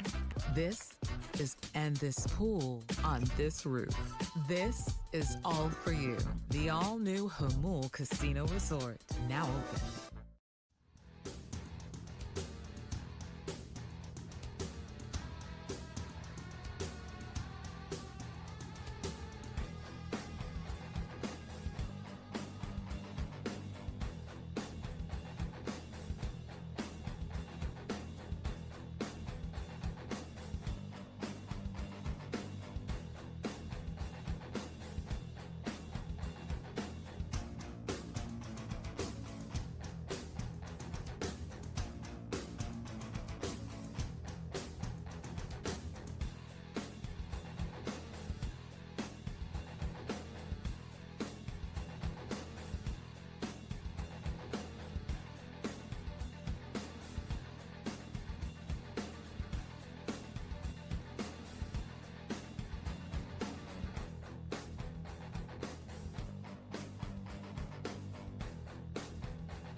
I didn't hear the audio after the game, but Xander's quote reaction to the missed ball strike call by DJ Rayburn. Quote, "It's a ball. Messed up the whole game, you know. I mean, can't go back in time, and talking about it now won't change anything. So it was bad, and thank God for ABS next year because this is terrible," is what Xander Bogaerts had to say about it after the game. Yeah, no, again, two separate issues, and we're just bringing them both up. We're not ignoring the offense, but it was pretty ugly. We'll get Darren Smith's thoughts on all of it right after a check of traffic here on 97.3 The Fan. From the 855 Get Ross Traffic Center, protecting San Diego after accidents or injury, here's Kelly Danek. Still some slow speeds through National City, northbound 5, but crash has cleared near 28th Street. Northbound 805 before the 54, a car hit the center divide. Also, northbound 67 past Maple View, crash still in the clearing stage over the right shoulder. And now an accident in the North County, westbound 78, right before Nordall Road. Several vehicles involved. It's over the right shoulder. And Kelly Danek with Ben and Wood, San Diego's #1 sports station, 97.3 The Fan. Nerves are a little frayed in Padres fan land this morning. Darren, you've been a perspective on the Padres for a long time in this town. Appreciate you joining us as you do every Friday. Good morning to you. Good morning. You guys provide a very valuable service on days like today. So let me be amongst the thousands of people to say thank you for doing what you're doing. Thank you, Darren Smith. I appreciate that. It means a lot to us. That was a rough series. I mean, that was a rough series. Obviously, we got super excited about the one win because you live to fight another day, which is, you really admired the grit and the toughness they showed in that game. But yesterday, man, just Jameson Taillon coming out in the first inning, I went, "Oh, he's got his real good stuff today. This does not bode well for our hitters." And I thought really the tone was set, man. 3 pitches, we're kind of out of the zone. Toddy's just up there waving, and it's I go, "Oh, this could get bad quick." Yeah, I mean, you hate to say stuff like this after the fact because, what does it matter? Right. But like the first swing of the game. Yes. Whoa, wait a second. What was that all about? What are we doing? We've been praising Fernando for, how keen his eye has been and how he's changed his game and he's figured out ways to add value, even if it's not 40 plus bombs. You're like, whoa, that was a weird swing. And then it's like 3 of those. And then he's in the dugout again. And it just, just continued along that way. I mean, I think the thing that always gets me and you guys swim in the deeper side of the pool now than I do, but it still gets me all these years, 20 plus in the game and, in media and like the suddenness with which these things end. Yes. You know what I mean? Like it just is like, you're never quite, I don't know. Maybe some people are like, yeah, good. I'm glad. I never really liked this team anyway. There's plenty of those. Yeah. Even though it felt like it was, and there was so much drama in the game and you guys were just talking about the umpiring in the 9th inning and such, right? Which is what we should be talking about. But man, like you just wake up today. It's like, wow. No more games. Like you've been doing this every day since February and there's just no more games here. And that's the part I think that I've never gotten used to that. I swear all these years later doing local radio, I've never gotten used to how suddenly these seasons end. And today is no exception on that one. It's weird how the game continues, though. Like, there will be playoff baseball this weekend. I'll be locked in. Believe you me, like, my friend. That used to be fun. I think I ordered. I mean, just like now my whole weekend is hate watching all these other teams. Which is great. I mean, let's be honest. It's hate watching is elite. I just remembered that I ordered semi Phillies looking shirt on Ambien last night. That'll be arriving, I believe, on Sunday. Just so you know, it just popped into my head. I go, oh yeah, those are Phillies colors. Darren, I love that. Darren, hindsight is clearly 2020. Padres went all in at the trade deadline again, and it bought them 1 3-game series. Yep. And you always feel like, oh wow, I wish you could go back and undo all that they did because they didn't get anything out of it. But would you go back and undo anything that AJ Preller did at this point? Had Ramon Laureano been healthy, my contention is they win that series. Yes. He would have been the most important player that the Padres could have had against the Cubs. And, through no fault of their own, he broke his hand and he wasn't available. Would you have undone anything that he did here? I don't think so. Especially just hours after the final game. Did you guys see this video, by the way, of AJ walking around the field on his phone? Wrigley, hours after the game ended? Like, who is he talking to there? What's going on? Hank Steinbrenner. I don't think so. Yeah, I mean, listen, I kind of, like Steve Cohen. Steve Cohen. Wow. Okay. Yeah, he's probably getting an update. What's going on with Yankees Red Sox? Yeah. Is there a chance Cashman's out? Yes, Hank. It's me, AJ Preller, live from Wrigley. Just getting a score update there. What's going on at the stadium? I mean, he could have been talking to his mom. We have no idea. Could have been. It could have been booking a flight. Nobody knows. Right. But I don't know. I mean, I was thinking about when Mason Miller comes in Game 2. I'm like, I will never care what Leo DeVries does. Same. I was thinking that. I was like, I don't give a crap. Well, I don't care at all about Leo DeVries. Never want to hear about him again. And today I think it's fair where you start thinking through some of that stuff. And did you have to trade this guy? Could you have been in a better position with one less? But I think the moves were complementary to one another, right? I do think that. And I think sometimes, the circumstances just are what they are. I mean, if you really thought maybe Michael King was going to come back and be able to provide you more than one inning in a postseason series, then maybe, some of the thought process for the other decisions, get factored in, right? In terms of needing another starting pitcher at some point. So it's really hard to say. I don't like, the whole hindsight thing. I appreciate the strategy of thinking that this team was worth investing in and that this season was worth investing in and that it was good enough to get you to a point, but it needed help to get to the next level. And it just didn't happen. Yeah, it didn't. And I do wonder, everybody wants heads to roll, right? Everybody wants heads to roll after the season ends. It's an emotional reaction. I got plenty of text messages yesterday. Get rid of Toddy, get rid of Manny, get rid of this guy, get rid of that guy. All right, replace him with who? Who is there to replace him with? You got to think logically. Now, when it comes to, it's been my contention for a while now, Darren, that I don't know that the offensive philosophy of get them on, move them over, give away outs, let's get our guys pats on the butts for giving away outs is the right thing to do. That's the kind of a hill that I will die on.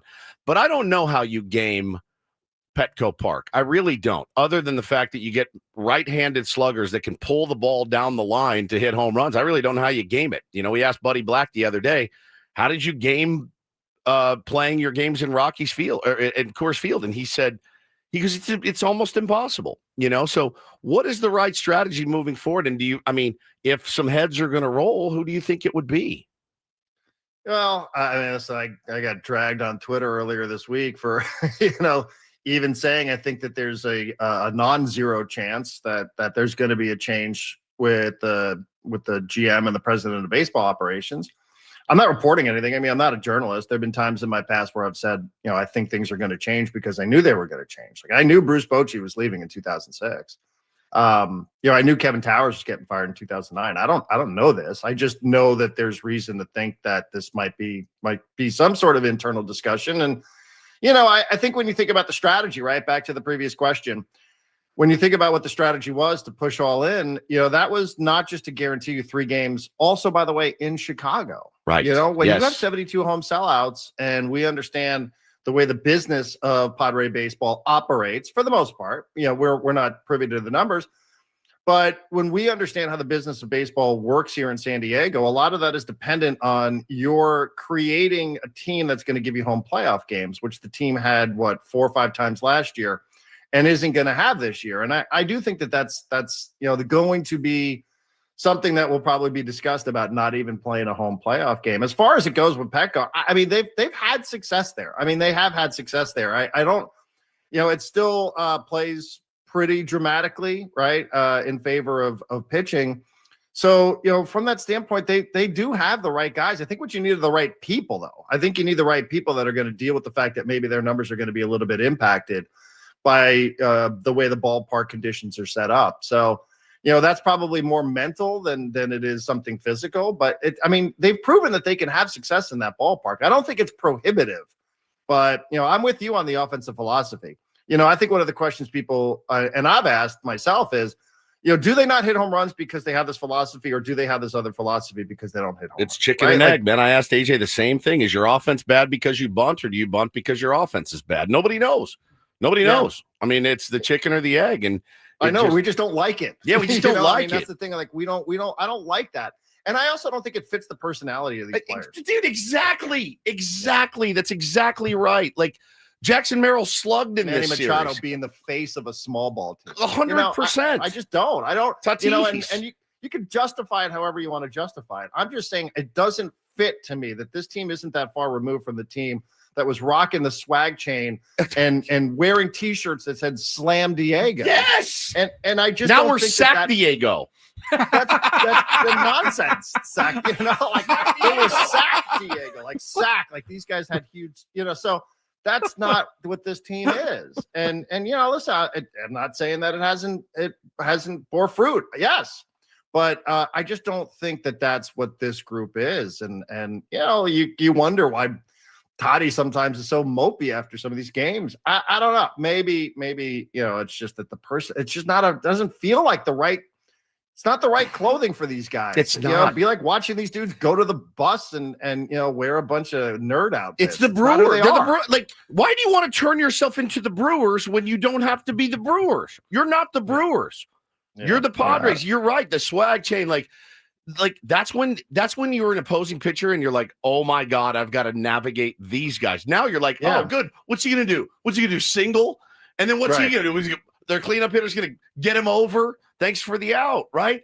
We talked about how Tatis is on the cover of a video game. He's not laying a bunt down. I mean, bat flipping. That's what the Padres had this aura to them. Yep. And again, maybe you don't win with aura either, but at least it feels like it was more of a natural fit than whatever this is. 100%. Talking to Darren Smith, and I do want to save a minute or two for SDFC big game tomorrow. Playoffs are coming up. Hey, we get another chance at playoff disappointment in San Diego. Great. Maybe they'll be the antidote to all of it. But I have to ask you. You mentioned your comments on the 1904 podcast about AJ Preller's future, and he has 1 year left on his contract. It's fair to speculate on anybody who hasn't been extended at this point. But if he's gone, what direction can the Padres even take? I mean, is it a full tear down and rebuild for a new GM? I mean, I don't know that even ownership can stomach that right now.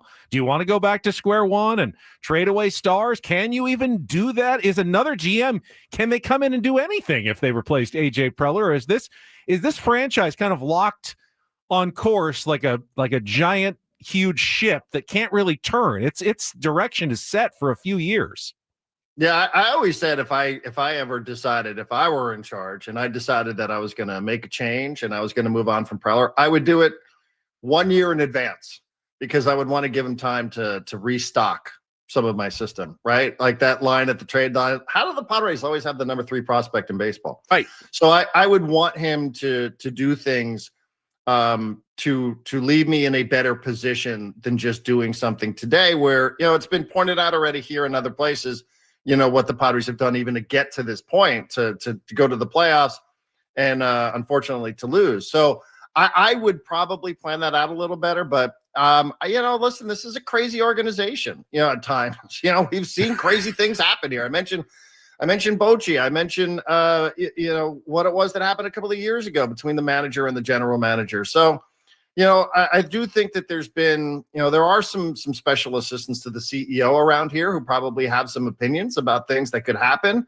if, in fact, you decide that you want to make a change, or maybe it's just a mutual thing. The thing I said that got lost in the AI generated clip that got floated out there was when I got hired across the street from you guys, the people that hired me were totally different than the people who were there when I ended. Yep. And sometimes your ambitions change and the goals change a little bit. And I'm not saying they're bad people. I'm just saying it's a different work environment. And when you look around, if you're AJ Preller, I'm sure he loves being in San Diego. I think there is a real connection with the fans, but Peter Seiler isn't there anymore. Ron Fowler isn't there anymore. And the people that brought him in aren't there anymore. And do you look around and do you see an environment where you feel like you are supported by everybody in this organization, not just in baseball, but also on the business side? And if you don't, what do you think that means for you in your future? And so, that's just me thinking out loud. Again, some of this stuff I think you guys are well aware of. I think others around town are. I'm not saying it's going to happen. I'm just saying it could. But to answer your question, Ben, I don't know. I would imagine if you're going to make a decision like this, you probably have given it a little thought, and it's not going to be an emotional one or a punitive one just because you didn't advance beyond the wild card round. Darren, Paulie's giving you a little bit of time here at the end. I was distracted by the Padres this week, so get us caught up on where SDFC now stands going into tomorrow's game in Houston, the conference standings and everything else. I honestly haven't looked the last couple of days, and you understand why. Oh, of course. Absolutely. And thank you, Paul. I appreciate that you're wearing the SDFC cap today, too. I got you. I'll make it real quick. SDFC still on top of the Western Conference standings. Other teams have more games in hand, so we are not in control of finishing on top of the West. Still riding a 7-match unbeaten streak away from Snapdragon Stadium. Houston is not a good home team. As a matter of fact, they've lost as many home games as anybody in the Western Conference. SDFC is as good as anybody away from home, more wins than anybody else. So I would think this is a get-right game, but Houston is trying to fight their way back into the playoff picture. So still hoping for a little bit of good news on the health front. Hopefully Marcus Ingvartson can come back by the end of the regular season, but 32 down, 2 to go, playoffs guaranteed, starting third week of October. So there's your SDFC 45 seconds. Very nice. I wanted to give you more time. In fact, I want to ask you one more question because I didn't see you last Friday at the Right to Dream, but there were so many people there. You did see me? I was looking. There were a lot of people there. I was shocked, but I was also incredibly impressed at what they have put together in such a short amount of time. And an academy, a school, a first team, now going to have a youth program as well. The staff that they have on hand. I met the owner for the first time, Sir Mohammed Mansour, and his vision for what it is. And we haven't really had the proper time because we've been so into the Padres season the last few months. But guy's a billionaire and seems like he's got his good head on his shoulders and his heart in the right place. I was just really impressed by everything I saw last week.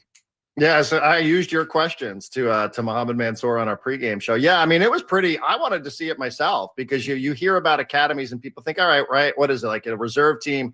But they are growing this from the ground up. These are a bunch of 11-year-olds, and it was so cool to see those guys get introduced like they're Major League Soccer players, like they're professionals. And then to learn a little bit about the schooling out there. It's just a much bigger operation than we probably have time for, definitely, or even than people probably want to hear about on this Friday. But I will say, I echo your statements. I'm around it a lot, and I was really, really impressed by the production that went into that. It is the first of its kind in the U.S., and it stands to really change the game in the sport in the United States. Darren, really appreciate it. Next Friday, we'll be gearing up for, I think, the regular season finale for SDFC, and then the playoffs right around the corner, so we'll have lots to talk about the last couple of months of the year. Thank you so much. I appreciate you guys, and thank you always for having me on. I know the days like today and certain weekend series, you guys probably want to prioritize the baseball, but thank you for letting me do this. Thanks, brother. No problem. Darren Smith, always appreciate his insight and some interesting comments about AJ Preller. I think we need to follow up on that as well. Is this, I know it's Friday, but is it also Black Monday for the San Diego Padres? Will there be changes in the organization going forward when we're here on Monday morning? What do we know over the weekend? Who's the manager? Who's the president of baseball? There could be no changes. There could be big changes. We don't know. We'll talk about it coming up in the second half of Ben and Woods next year on 97.3 The Fan. Don't go away.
All right, mercifully halfway home on a Friday, TGIF for sure. Ben and Woods 97.3. The Fan, appreciate you being here. All of your most of your opinions are taken and valid. Some of them are beyond insane, but listen, that's what happens when you underachieve. Once again, it happens. We're getting used to doing this show every year, it seems like, but that's not something I want to get in the habit of doing. But so be it today. We'll get through it. I'm Woodsy. That's Paul Reindl, executive producer. Ben Higgins, friendly neighborhood sports anchor. You look like you want to say something. I just want to thank Darren Smith again for appearing on our David P. Shapiro fan hotline, facing criminal charges. Trust David P. Shapiro criminal defense attorneys, helping clients regain control since 2010. Visit davidpshapirolaw.com. Thank you again to Darren. I also want to say I understand that people hear what they want to hear. And not everybody listens to every minute of the program. Right. And sometimes they react irrationally. And I can't challenge everybody who comes to us on social media that is mad this morning. But I don't know, this one kind of got under my skin. I was just reading it from the Sanch, who said, you guys obviously got the email from the Padres not to be critical of the team. Did you get the email? I'm going to kill Did you get someone. the email? Go back and listen to the opening segment. We didn't light up a rise for not hustling on that liner up the middle. Yes, we did. Except we did.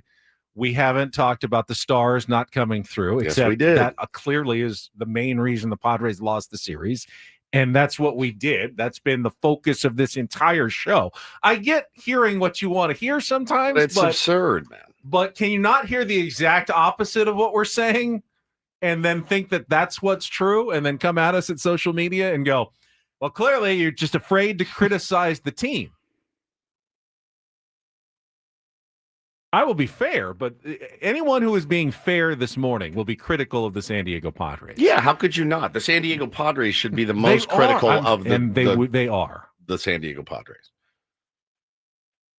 So, no, we did not get the email from the Padres to not be critical of the team, because that would be insane. I thought it was a massive, massive letdown. I said it earlier, Sanch, and I'll say it again. You sell out Petco Park 72 times this season. The Friar Faithful the Faithful show up, sell that ballpark out on Tuesdays, Mondays, Wednesday. Didn't matter.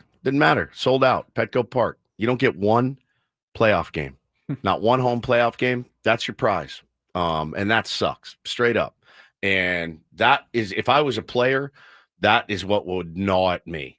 That's what would gnaw at me. The way that this fan base shows up for you, for me, if I'm the player, they show up for me every day, and I can't. You guys are relentless. Yeah, they were. They were absolutely relentless. They were, and 10 times a game. Yeah, and no home playoff games. Now, more money in my pocket. I'll tell you that right now. Hannah yesterday in the 5th inning was getting updates and reminders. Hey, get your tickets now, and I'm like, I go, don't do it. I'll pay more. Don't spend any money now. And for all those, for everybody out there, that's what bum me out. Remember, though, most. that's less money in the Padres. That's exactly pockets. right. That's exactly right. It's less terrible. money to reinvest in the team in the offseason. And I don't know what that economic calculus is, but I can tell you that every playoff game, concessions, ticket sales, the Padres don't keep all of that, but they do keep a good chunk of it. It's a good extra revenue generator. Playoff baseball is a real thing that is part of the Padres' economic equation. They were at least hoping on it, if not counting on it, they were strongly hoping for a few playoff games at home to, fortify the coffers again going into next season. Will it change their strategy or not? They've had a lot of success in the strategy that they've employed under A.J. Preller the last few years of investing in talented players and hoping that the fans follow. And the fans have followed. The fans have followed well. I believe they will continue to follow. And here's why. Do you want to be the fan who is not there when they finally get, turn the corner? I mean, if they continue to bring back stars and continue to put a good product on the field, I'm not going to be able to walk away. I mean, as long as they're putting together a team that, the pundits say, yeah, there's no reason this team can't go all the way. And they did this year. They put a team on the field that could have done it. Yep. They didn't do it. They came up short, but they did put a team on the field that could have done it. And that's what I want from my Padres next season again. And I want to go back to the question that we ended with Darren about AJ Preller. Is he going to be back next season? God, my gut says.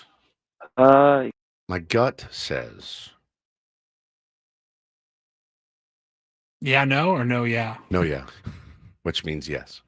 No, yeah, no means no means no, and no, yeah means yes.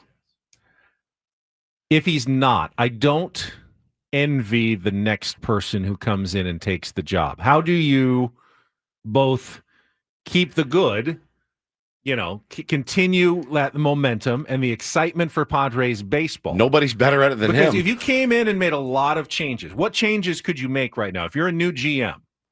I mean, you're going to have to sell probably some sort of semi-rebuild. Because I got to restock the farm, guys. That's going to take me a while. It never, by the way, never took AJ long.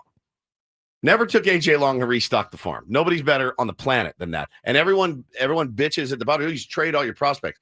Buddy, every team is capable of doing it, right? They're all capable of doing it. There's only one guy that gives up talent, Ben, that other teams go, all right, man, I trust this guy's eye. And look, you see them all around the big leagues. Now, you can look at that and go, well, if we had just held on to these guys. Well, that's what teams like the Baltimore Orioles did. If the Dodgers bullpen comes back to bite them in the ass against the Phillies, oh, boy. Is that malpractice by Andrew Friedman?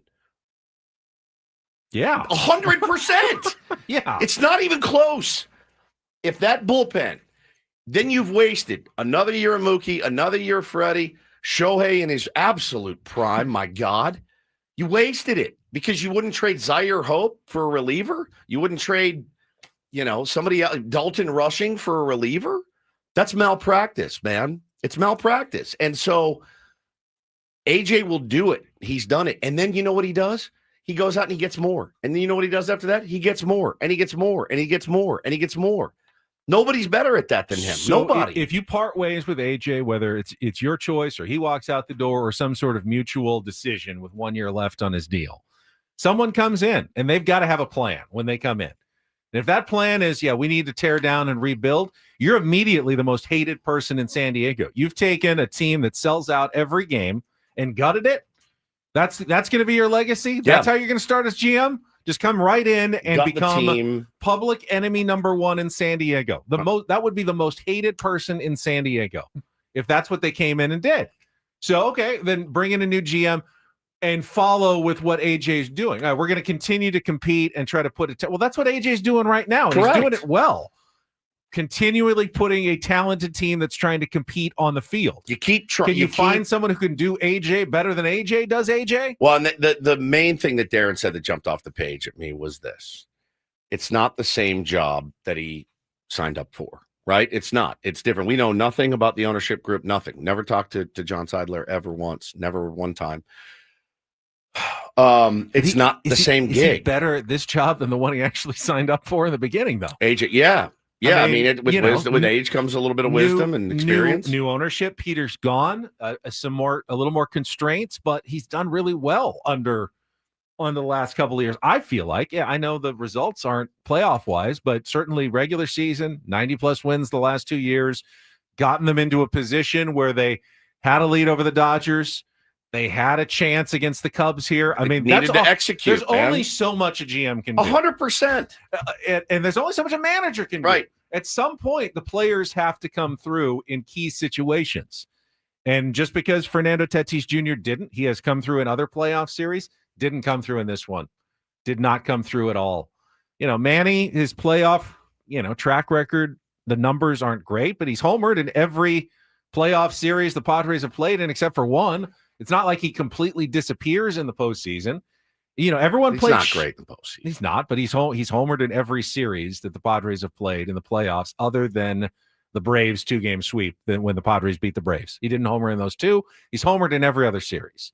So he's not completely disappeared in the playoffs. He's not put the team on his back in the playoffs, which you'd like from a $350 million player, and you certainly would like it from Tatis. Tatis has put the team on his back in the playoffs before, did not do it this week. I Did don't not know, do it at all. And I don't know the answer. I mean, if Mr. Shenanigans says no division wins and no World Series appearances, right? I mean, if that's how you want to base it, but I feel like with AJ, this is the direction that this team has been, the course they've been set on by AJ.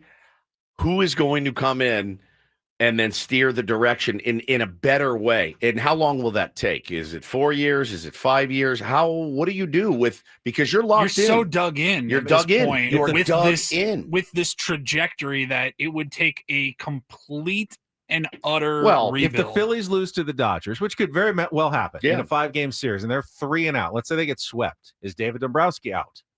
I don't know. I mean, should he be? I don't know.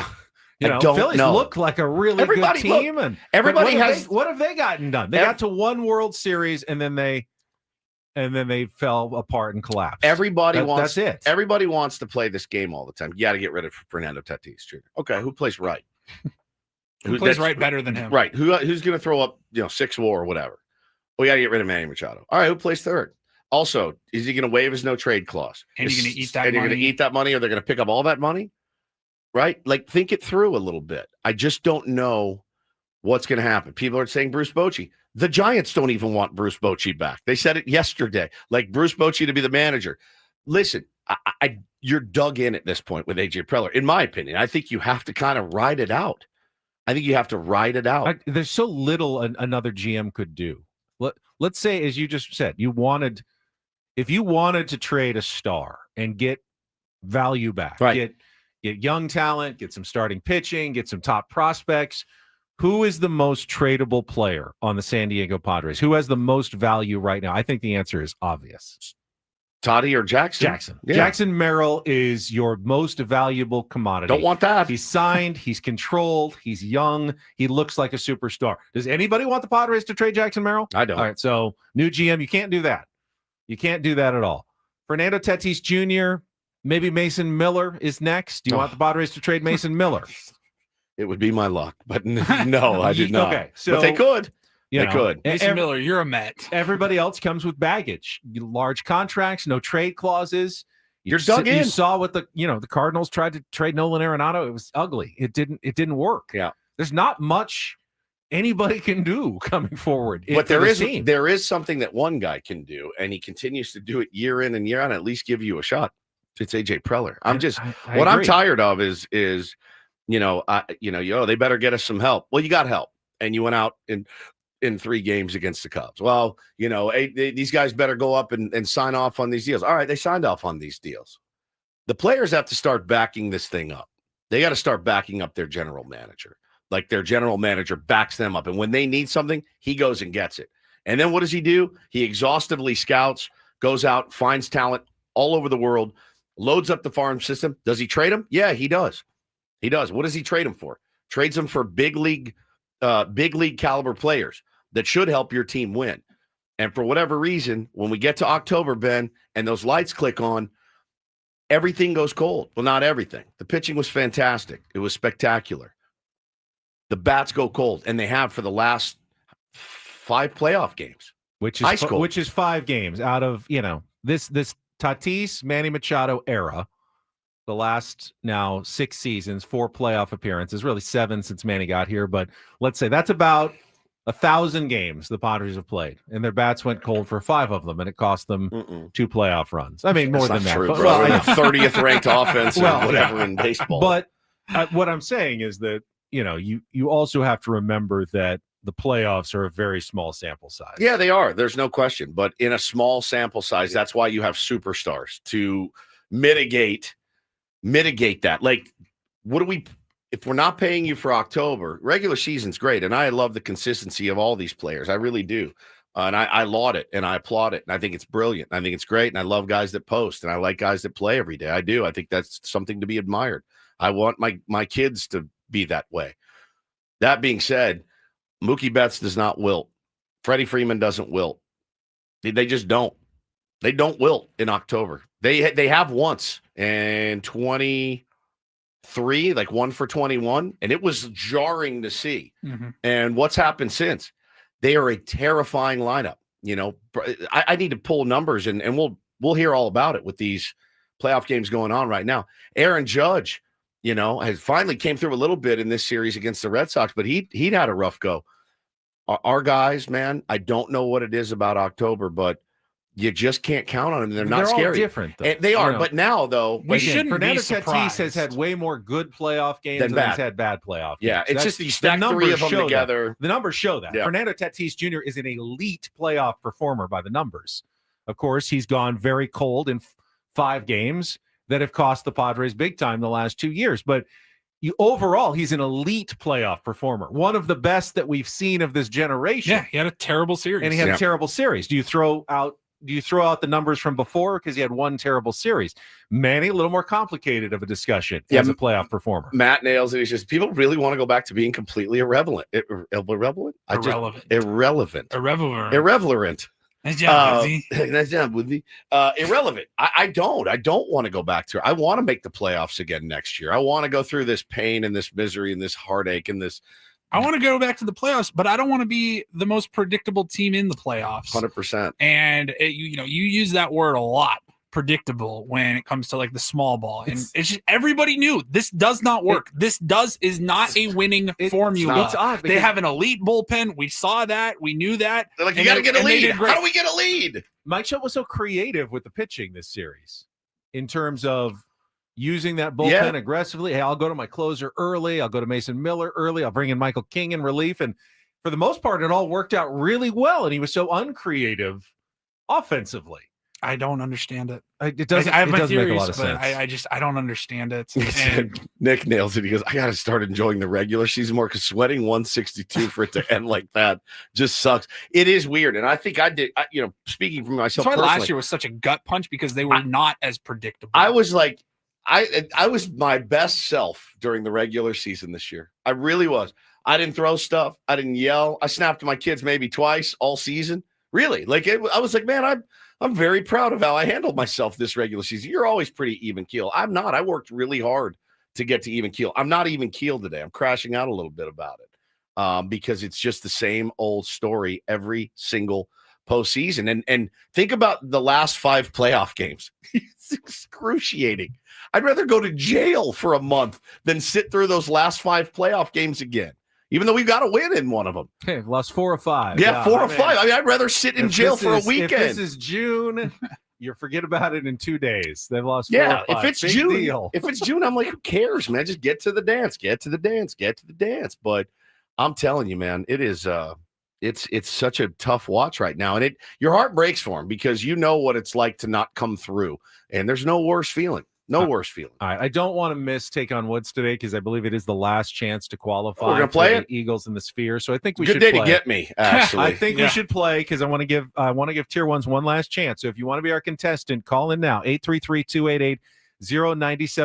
833-288-0973.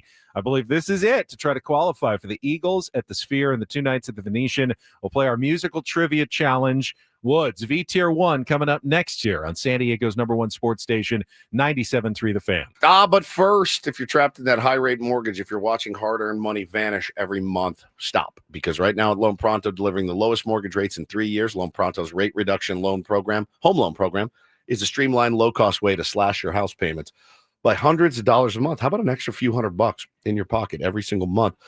You could actually lock in a fixed rate as low as 4.99% APR. You could close in as little as 2 weeks, no appraisal needed in most cases. And you could even end up skipping your next 2 house payments. How about that? Rates this low will not last. Call Loan Pronto now for your free, no obligation quote. Loan Pronto is amazing. Lower payments, more money in your pocket, and a fresh start with a better mortgage. 619-207-4336 or go to loanpronto.com, lock in your new low rate. Skip those next 2 payments now.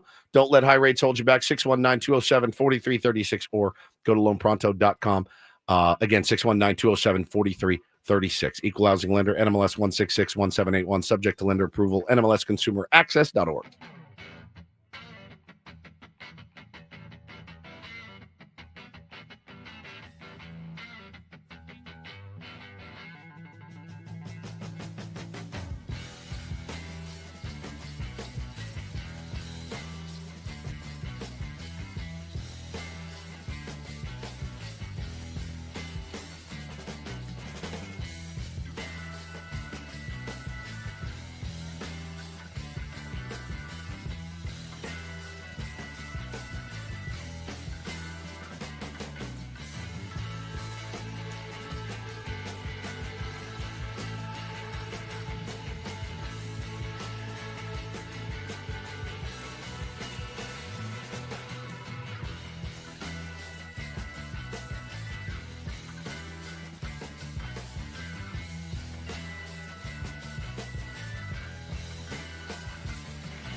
Hey, player, this is all yours.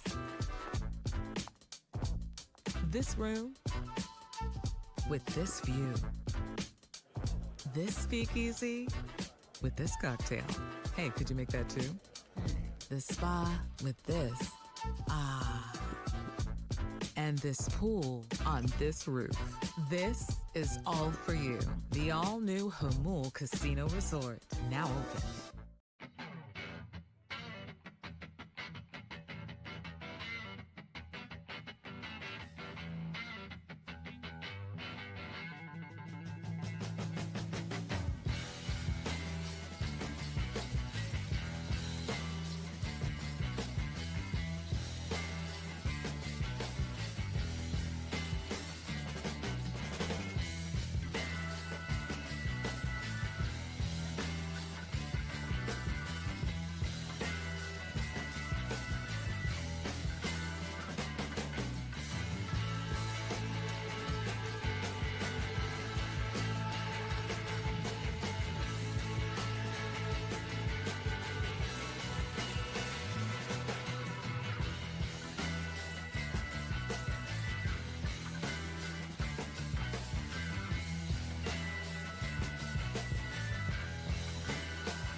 Little breather.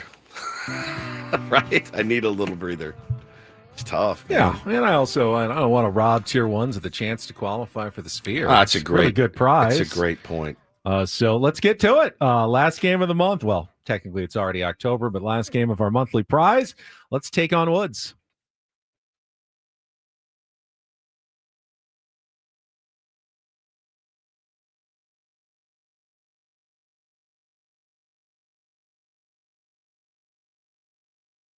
Take on Woods, brought to you by Bay Alarm, security and fire alarms for every business. We got you, and we've got on our David P. Shapiro fan hotline. Is this Jake? Hi, yes, this is. Jake, would you like to play Take on Woods for a chance for tickets to the Eagles at the Sphere? Yeah, why not? All right, he's in. All right, if you can beat or tie Woods in our 5 questions of musical trivia, not only do you get tickets to see the Eagles on January 30th, but a 2-night stay at the Venetian Resort Las Vegas, a VIP package, and a $100 gas card. Again, thank you for this monthly prize. You can go to Ticketmaster.com if you're interested in seeing the Eagles in any of their residency dates. Here are your category choices, Jake. We've got I Like Take on Woods. It's 5 song titles that include the phrase I like in the title. Rain in the Forecast. 5 2-word song titles that end in the word rain. And H2O. 5 song titles that include the word water. So we've got I Like Take on Woods, Rain in the Forecast, or H2O. Jake, what would you like to play? Let's do Rain in the Forecast. Rain in the Forecast. I think this one's possibly doable. We have 5 2-word song titles that all end in the word rain. So blank rain for every title. And Woodsy won't know that, so you got a big advantage here. You'll have 60 seconds to answer as many of the 5 as you can. If you don't know one, say pass. We'll come back to it if there's time left on the clock. First questions are 2-second song. Paulie's queuing it up. He'll play you some music. You need to give me that rain-related title and the artist to score that one. Jake, are you clear on the rules? Yeah, we'll see how I do. All right, let's put 60 seconds on the clock. Tickets to the Eagles at the Sphere on the line. The category is Rain in the Forecast. Jake, your time begins when Paul plays the music. Good luck. Let's take on Woods.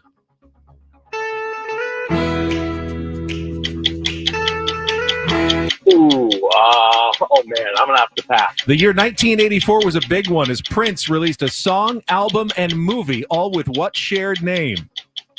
Purple Rain. Correct. At nearly 9 minutes, which Guns N' Roses single became the longest song ever to hit the Billboard Top 10 in 1992. Pass. What is pouring down all over me in a 1986 single by Peter Gabriel? Oh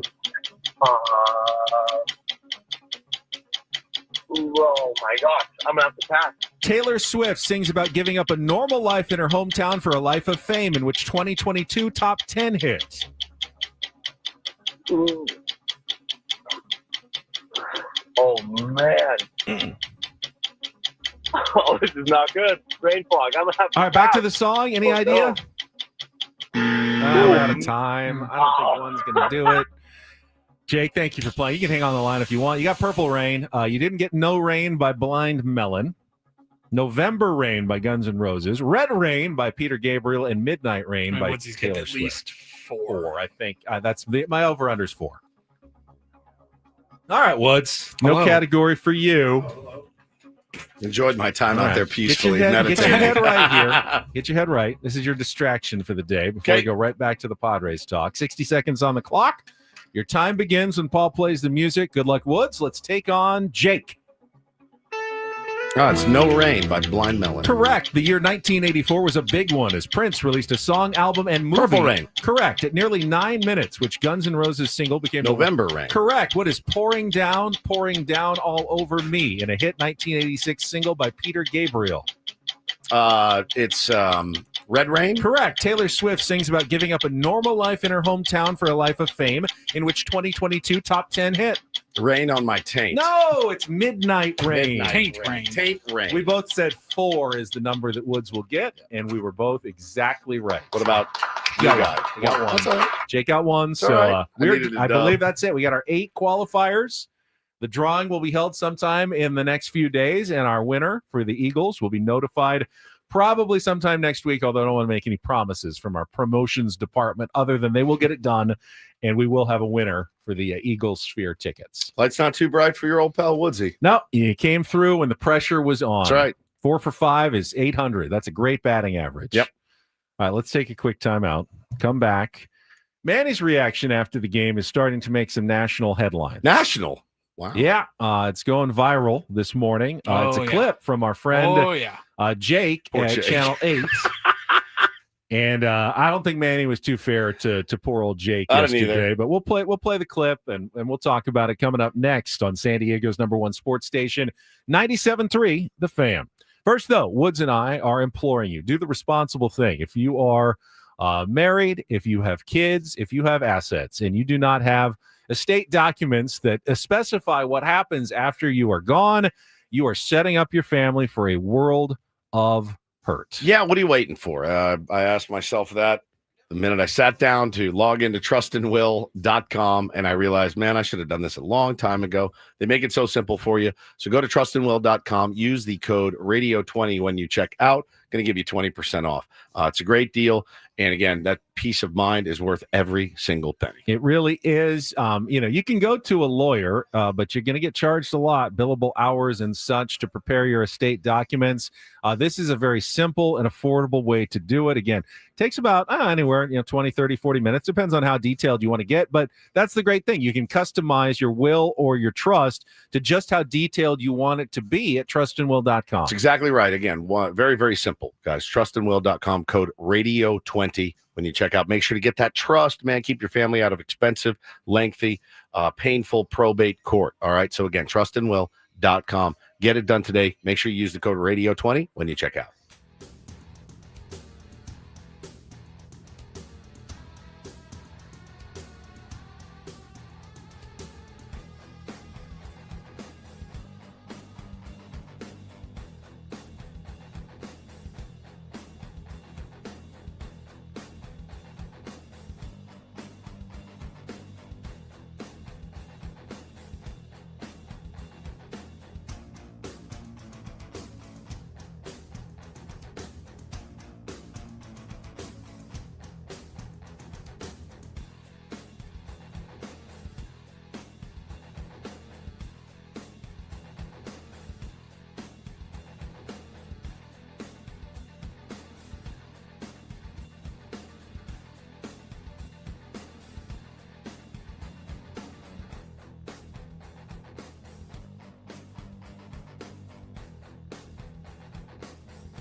pool on this roof.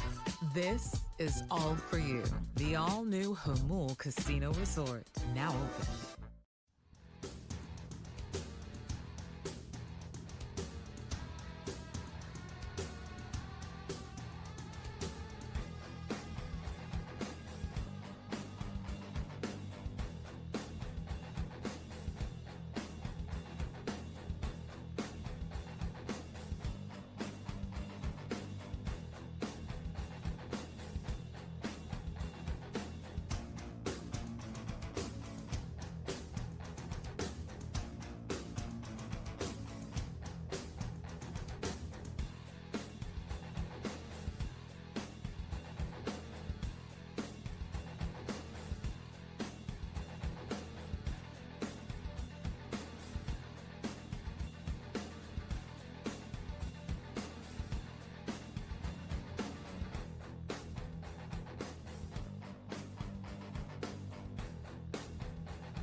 Sour 97.3 The Fan is brought to you by Staples. Your local Staples has hot deals and super low prices throughout the store on everything for your business. And right now at Staples, save up to $125 off your print order. Exclusions apply. Visit staples.com/print for details.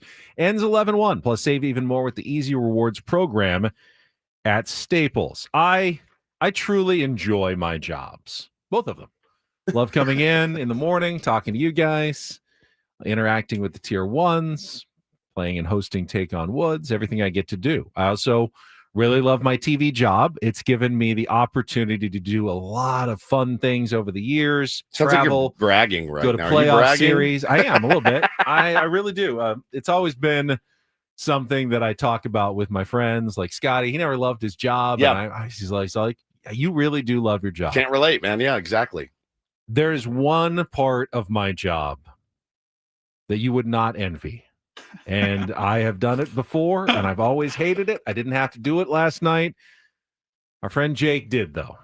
Oh, there's very little worse than having to go into the somber, losing locker room of a playoff eliminated team and then trying to do your job by asking questions of really bummed out players who were, at their worst moment, at least in months, probably, and having to do your job and being in there. It's not fun. It's the last place you want to be as a reporter. It really is. Yeah. But you have to do it. Jake did it. Asked a question of Manny Machado. Very softball-y. It was so easily answered, man. And Not softball-y, but you know what I mean. The It was not going viral. We're going to play it for you coming up right after traffic here on 97.3 The Fan. From the 855 Get Ross Traffic Center, protecting San Diego after accidents or injury, here's Kelly Danick.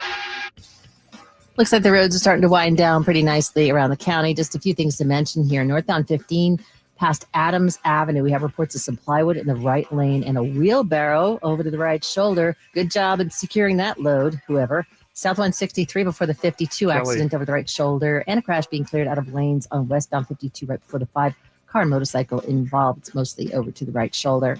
I'm Kelly Danick with Ben and Woods, San Diego's #1 sports station, 97.3 The Fan. Kelly, all right, come on. She claims she doesn't understand why we think that's fun. Right.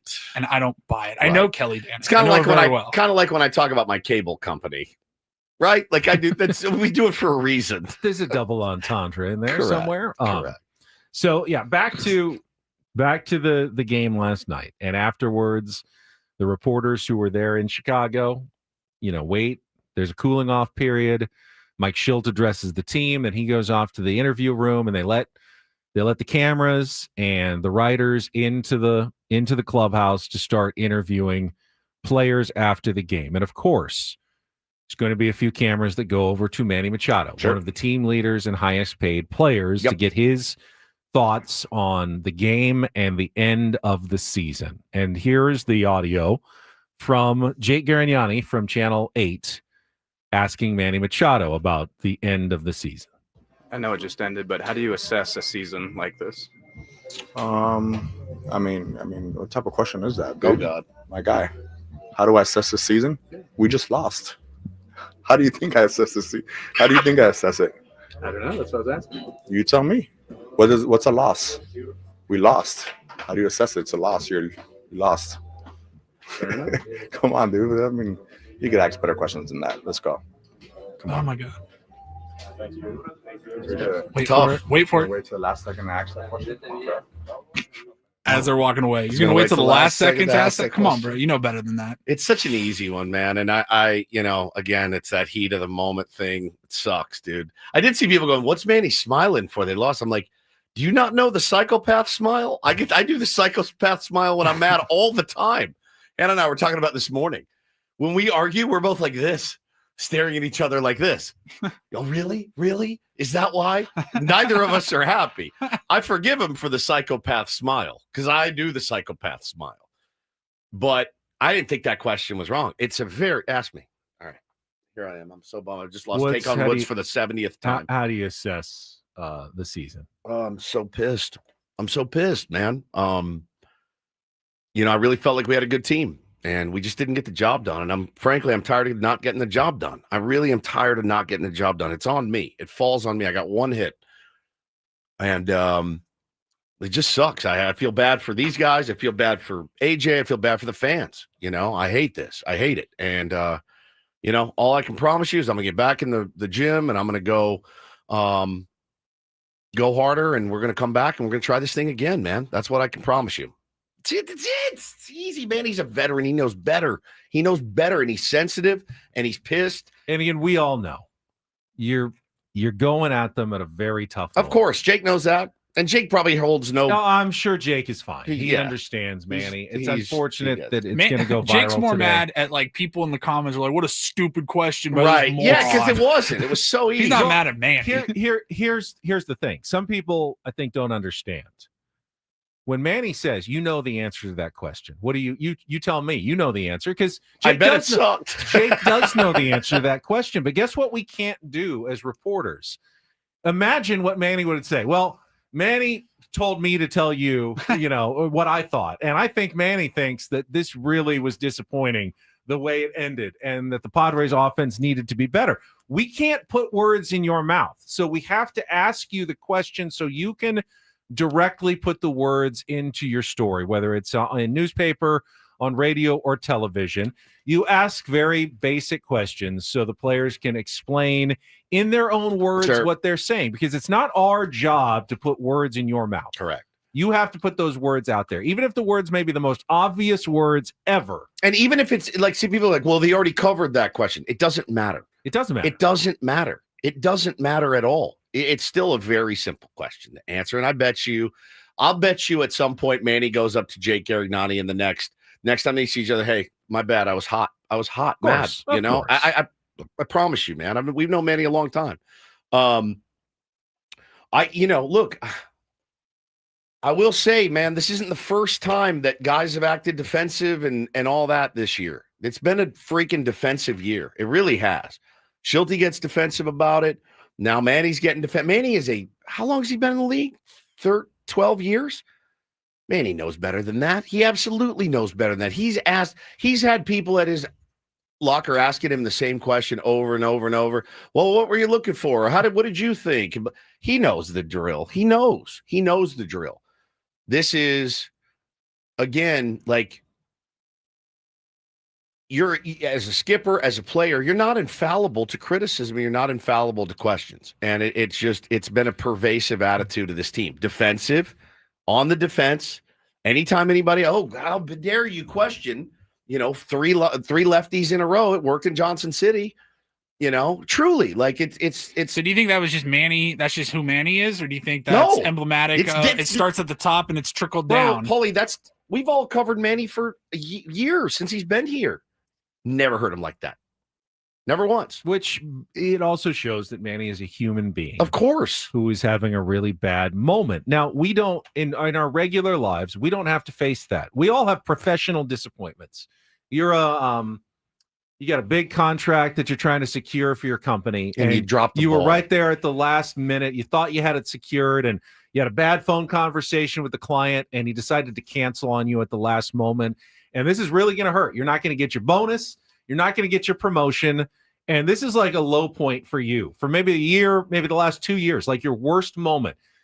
You have to, 5 minutes later, you've got 5 people stuffing a camera in your face going, how did that happen? Can you assess, how did you lose this contract so badly when it looked like you had it right there at the end? You're probably not going to give the most eloquent. At the end of the day, it's going to be very tough for you to deal with that. At the end of the day, all fans ever want, it's all they ever want is accountability. That's it. I messed up. I was terrible. What do you say to that? Yeah, you were. That's all they ever want. It's all I ever ask for my children. It's what I ask for from my wife. It's what I try to give to my wife and my kids. I screwed up. It's on me. I try to give it to you guys. Guys, I butchered that. I was terrible today. You've heard me say that a million times. If I think I'm terrible, I'm going to tell you I sucked. That's all fans want. There's no rebuttal to that. What's the rebuttal? Ask me again. Ask me again. How do you assess the season? I was terrible today. I was terrible in this series. I have to do better. Yeah.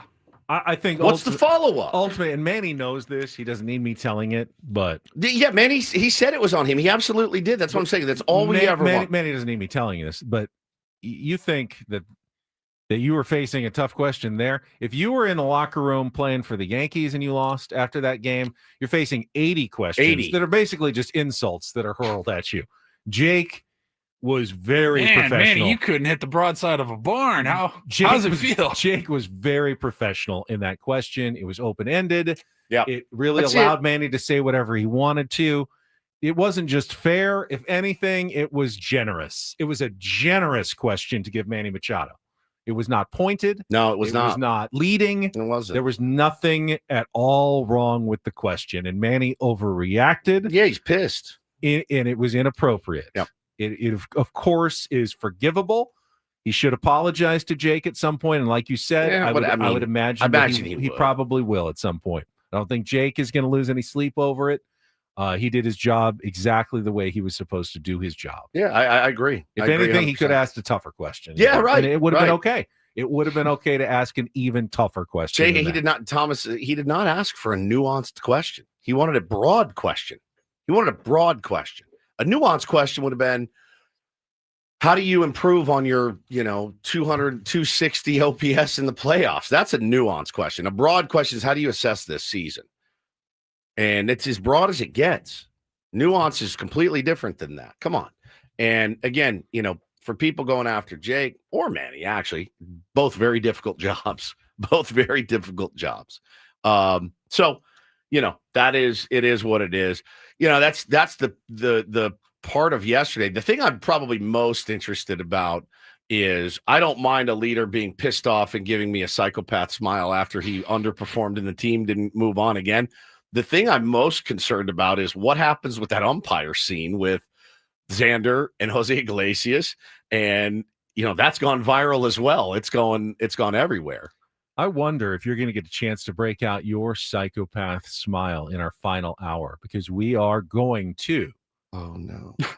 Open up the phone line. Is this our penance? This is our penance. A little bit. If you can elicit a psychopath smile from Woods here, I'll consider that a win in our next hour. Don't do this to me. If you want to join us, 833-288-0973. Let's talk about your assessment of the Padres season. What kind of question is that? Tier ones are wondering. Call us now, 833-288-0973. Coming up next here on Ben and Woods, 97.3 The Fan.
Man, what did we do to deserve this?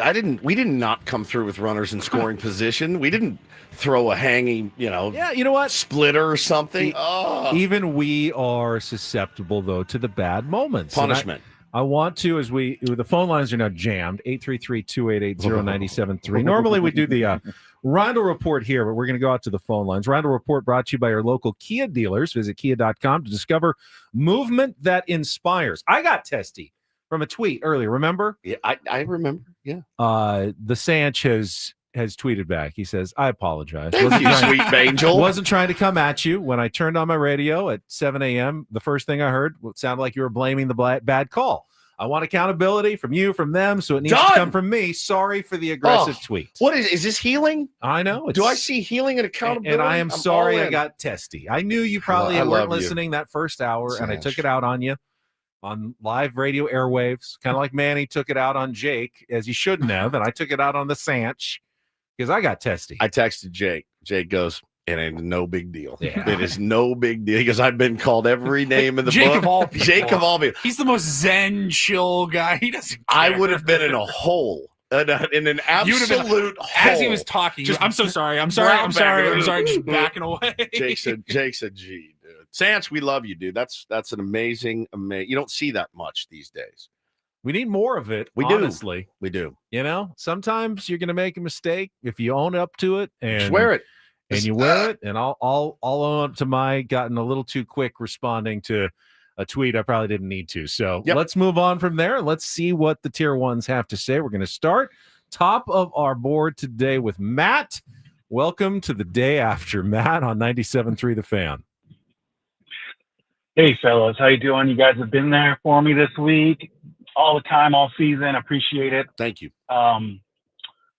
Just want to, like, an overall view of this thing. I mean, there's, runners in scoring position. We can nail down and drill down on a lot of things, but just an overall thing with this team, and it seems like it repeats over and over every year. And you know me, I talk crap about this team like a little brother. I love them. I would die for these guys. I spend thousands of dollars on these guys. I love watching them. I love Manny. I think the guy's great. I see a future Hall of Famer, Yep. But also there's a flip side to that. And you've got to see that this guy isn't built to be that leader guy. And there's been year after year of this team coming out and not being the team you think they should be.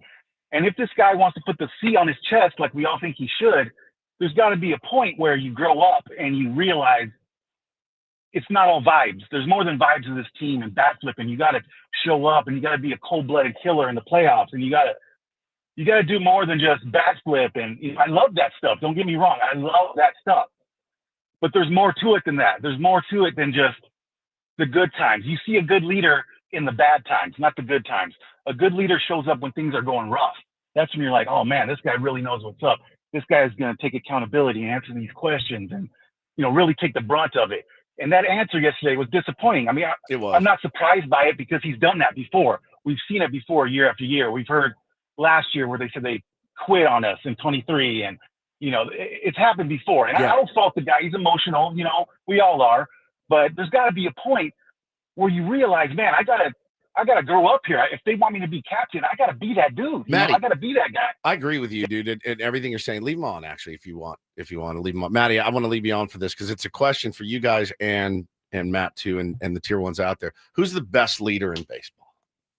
Ooh, who's the best? Who is the best? Question. Who's the best leader? Like, who is the guy that you go? That's. Do you want my honest answer or something that's not going to hurt as much? Well, so the captain of the New York Yankees is Aaron Judge. Yeah, it's not bad. It doesn't get higher than that. Now, postseason failure. I think postseason failure. An honest answer Mookie has to include or Freddie Freeman. Or Freddie Freeman. I mean, it has to include either of those. Imagine having both. Imagine having both.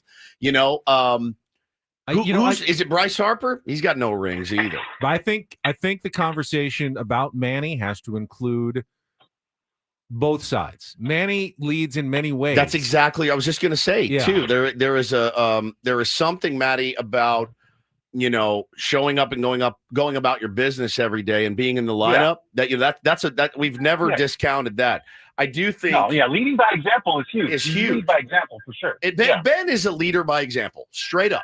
Ben is as close to that guy has, for me in my career, has made me take it more seriously. Ben is a leader by example. I am a more vocal leader. Correct. Period. That's how it is. But we both try to use that together. He needs some help. Who is the help? Is it Jackson Merrill? Well, that's the thing. It seems like every offseason and every trade deadline, they're like, well, let's bring in this guy. He's going to bring that. Like, right. This guy's going to bring it in this time. This manager's going to bring it in this year. And I feel like unless they get a manager where, and I hate to say it, I mean, because they're grown men. They don't need the little league coach to be the dad guy. Right. But like these player coach guys aren't that guy for this team, And I hate saying that. It's so dumb. But I mean, you could see it. You could see it on Tatis. You see it on these guys' faces that, like Tatis, like his dad when he's the manager in the DR, he's a different dude. 100%. I mean, do they need to bring his dad in here to sit on the bench and babysit? Like, 100%. that's what we need to do. 100%. But I mean, I agree. Are we at that point? That's I such don't a know. good call. I love you, dude. You're one of my favorite people. Thank you, Matt. Family man, bro. Let me He's add, the best. though, on the big league level, I don't think you can truly be a leader unless you are also producing.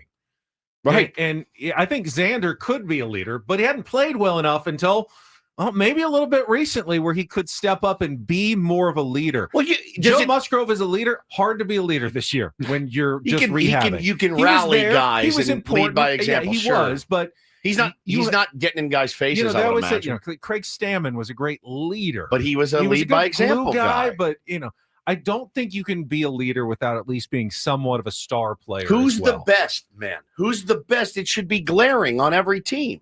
Glaring, because it's so glaring here, right? Everyone thinks they know. Everyone thinks they're in that clubhouse. Everyone thinks For me, it also starts at the top. It starts at the top with the leadership. That's the leader. The Padres have been in an odd situation where some of their best players haven't necessarily been their most vocal leaders. Juan Soto is not. Yeah. He's a great player.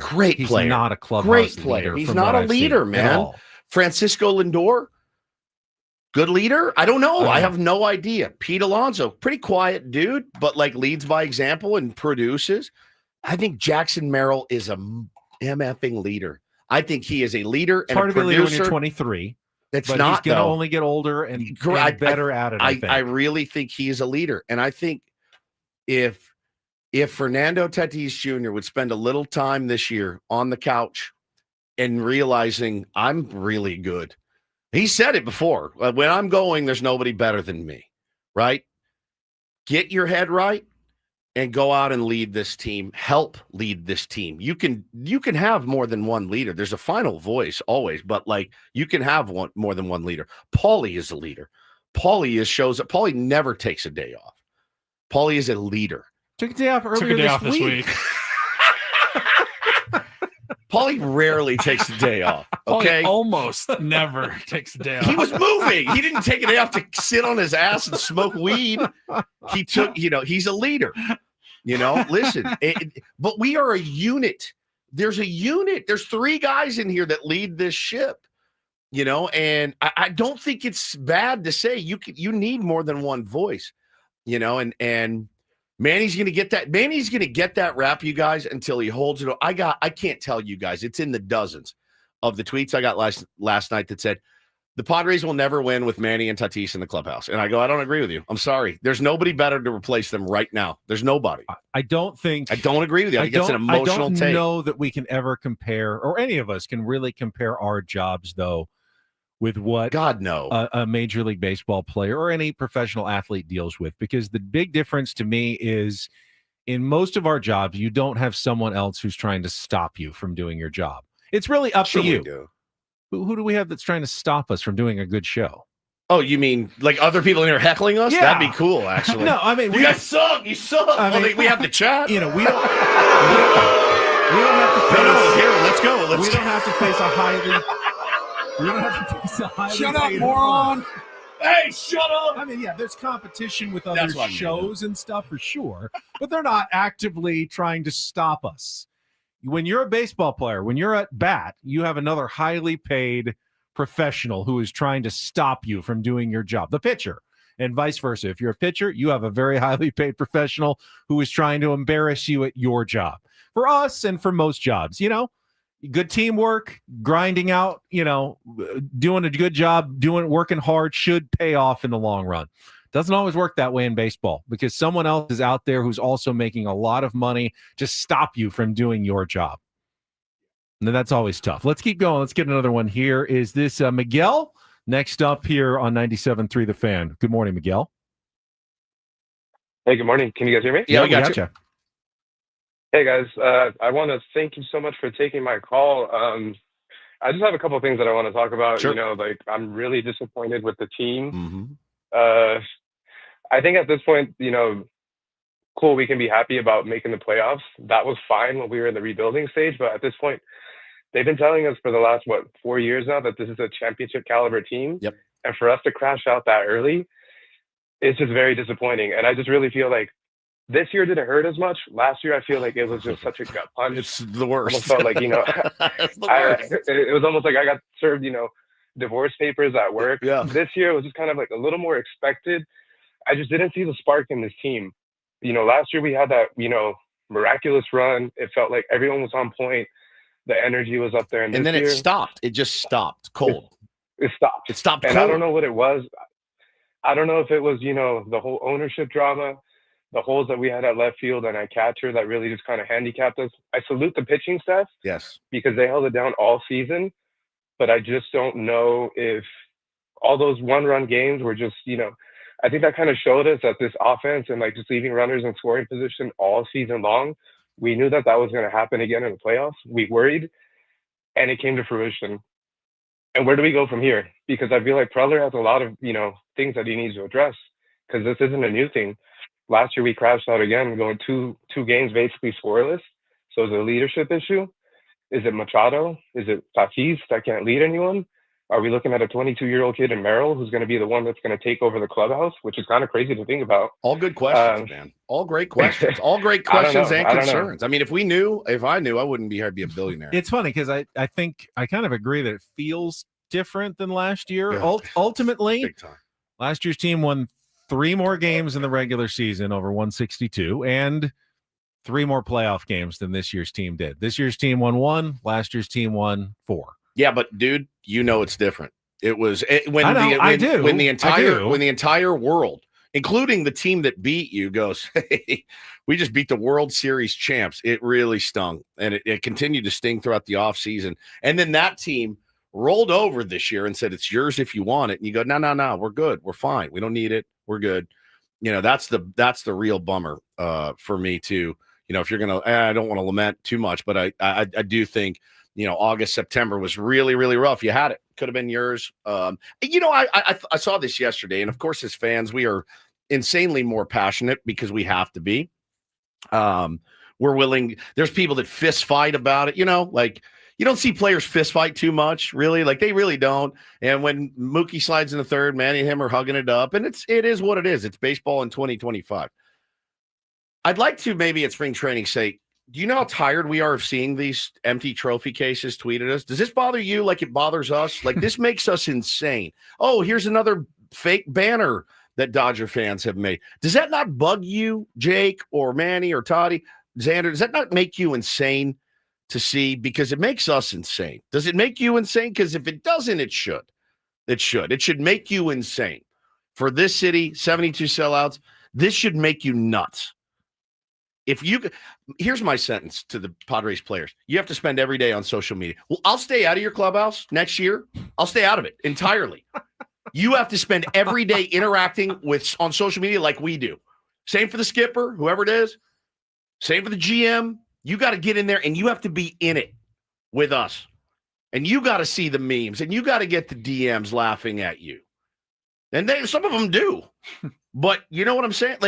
Really to see how embarrassing it is year after year. Do you guys feel that? Do the players feel how embarrassing it is for this fan base every year? Just shame. But that's not going to make everybody perform better. How do you know? Some people. I'll give up my press pass today. Some people, if they do that. Some people would respond to that. I've got to throw it in these people's faces. Others would, I think, retreat. If you actually opened yourself up as a professional athlete to the relentless negativity of social media, it could destroy a good number of people. It's taken me so many hours of therapy to not let it destroy me. I'll be there in 2 hours. It's taken so many hours of therapy to not let it destroy me as the stupid radio host on the flagship. Like after last year, it doesn't bother me really anymore. It really doesn't get to me like it used to at all, not even close. But it's taken a lot of work. I do disagree though when Steve N in the chat says it's only personal for us, the fans, not them. In a sense, they are professionals, so they have a different approach. It's a different approach. But it's not whatever you're professional about, anything that you spend time at, this radio show, it's just a job to you, right? It's just you're professional. This is my passion. Oh, because you spend so much time doing it. So do you think that a baseball player who spends months, spring training, hours on the road, hours in the cage, 162 games, that you don't think that they care at least as much as you do, and that they take it personally when they lose? They do. They do. Like any one of us. I just wonder if they're as embarrassed as we are. What you see on their faces after they lose is a defense mechanism. I mean, most of them don't want to just start bawling and crying on the field that they lost. We would make so much like a little fun of leaguer. them if they did. mean, what do you want them to do? Break everything. Kevin Brown did that. He was a hardo. He had a bad inning. He would destroy everything. Yeah. A lot of fans love seeing that because you could see his passion. Just because you don't always see it doesn't mean it doesn't exist, right? I mean, isn't there hidden things about all of us? I promise you that anytime you spend that much, they spent their whole lives getting here. They spend their whole lives essentially. They give up a lot of personal life, family time. So why they care about it? Why, when the brass ring is in front of you, is it too much for you? Again. Hold on, and we got to take a break. What did the Padres do wrong in this series other than not hit? I mean, it's a huge thing. It's why they lost. It's why they lost. But if you told me that they went out and they played sloppy, I don't think they should have started Yu Darvish. We haven't really talked about that much today. And we can talk about that. But if they made mental errors, and that's they looked not like just because of how it went. They weren't prepared for the series, I would entertain notions. When a team doesn't hit, hitting is hard. It's going to happen sometimes. It's not going to happen sometimes. It doesn't happen so much to this team in October, though. It's happened the last 2 Octobers where they've stopped hitting for sure. Right. But it's also happened to 11 other playoff teams that eventually stopped hitting in October. But I don't care about Only one team continues to hit all the way through October. I hope the rest of them never hit in the postseason, and we do. But it's not unusual for a team. Most teams stop hitting at some point, and then their season comes to an end. In October. The Padres aren't unusual. Don't make it sound like the Padres are the only team that gets to October and then fails. Every team except for one gets to October and then fails. For some, it's in the first round, some it's in the second round, some it's in the championship series, and some it's in the World Series. But eventually you get there and you don't quite do enough. And unfortunately for us and for Padres fans, it came a little earlier than we wanted the last couple of years. One of these years, we hope that it never comes. But hitting is hard. I saw a well-played series by both teams. I did. I saw a well-played series. Padres made no mistakes that I can see, like, physically, other than not hitting. They pitched well. They fielded well. There were no mental errors that I saw in the series. They just didn't hit. Run out of. Okay, right. Yeah, that was bad. There's plenty. I mean, there's plenty of mental errors. Throwing Pete Crow Armstrong a fastball. With the bases loaded, is a mental error. It's the same stuff that they did all year long. It's not like this. It wasn't a new team that showed up. Yeah, they didn't play one way for 162 and then play completely different for 3 wild card games. This is the team that we've seen all year long. Well, and this is why we said back in June. Didn't hit. We said it back in June. It's gonna be a bold strategy to roll it out there like this. 0 adjustments. We're elite adjusters. Are you? Not hitting wise. No. They never were. Adjustments at it. Yeah. I mean, they didn't adjust at all. All right, let's take a timeout. I'm curious, real quick. I don't know when it's going to be today, probably maybe Monday or Tuesday, but we will have an AJ Preller press conference, most likely. Happens at the end of every season. Maybe Mike Schilt joins there. Padres ownership ever going to talk to anybody? I don't know. It's not like we haven't asked, so. Anybody. I mean, are they going to do? Is John Seidler going to do an end of the season Zoom? I haven't heard anything about it, but I feel like they kind of owe the fan base something. Yeah. Like, what's the plan moving forward? Right. What are we doing? What are we here? doing? Right. Yeah, fair enough. Now let's take a time out. Phone lines are still open. 833-288-0973. All of our calls appear on the David P. Shapiro fan hotline. I'm going to get used to this. It's a new We've been doing it for a while. I'm glad David's on board. Facing criminal charges, trust David P. Shapiro criminal defense attorneys, helping clients regain control since 2010. DavidPShapiroLaw.com. Back with more Ben and Woods after traffic on 97.3 The Fan. First, though, I'll tell you about SDFatLoss.com. I still run into people in our hallways. Scotty, who works here, said, man, you're looking really thin. I go, yeah, I've been thin for the last 2 years, thanks to SDFatLoss.com. I like that people still notice, though. I guess it's probably right. I had gotten too heavy a couple of years ago. I didn't like the way that I looked in the mirror. I felt like I needed to do something about it, but I had so much struggles with other weight loss programs, mostly because I didn't like eating bars like 4 times a day or shakes. They just messed with my system. I didn't like it. And then they told me about SDFatLoss.com and a program that was based on real food. I thought, all right, I can do that. You mean chicken and steak and vegetables? I like those things. I can eat them. I did. I lost up to a pound of fat per day. I lost 40 pounds in 60 days.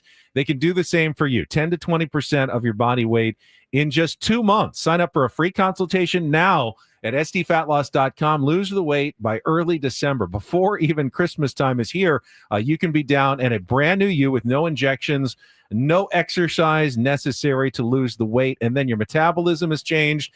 It's so much easier to maintain. I've maintained my weight loss for 2 years. It's up to you, though. Got to go to the website, set up that free consultation, learn how it's going to happen from a great coach and counselor at SDFatLoss.com. That's SDFatLoss.com. Results may vary.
Hey, player, this is all yours.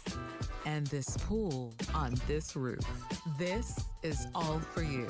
The all-new Humul Casino Resort, now open.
Everybody take a deep breath.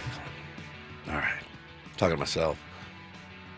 I tweeted earlier, I said, we're too old to be crashing out over baseball. And don't tell me how to fan. I'm like, buddy, I'm really talking to myself here. This is the day. It's true. I get my one day. You get a morning to crash out a little bit after a long season that we put so much time, energy, as fans even, into watching. Yeah, you take today. Actually, we talked about it earlier off I didn't the even air. crash out yesterday. Today's the day. We talked about it earlier off the air. A little behind the scenes, pull back the curtain. Clearly, we would have liked this run to go on as long as possible. We love talking Padres baseball with you guys and wish it would lasted all the way through the World Series.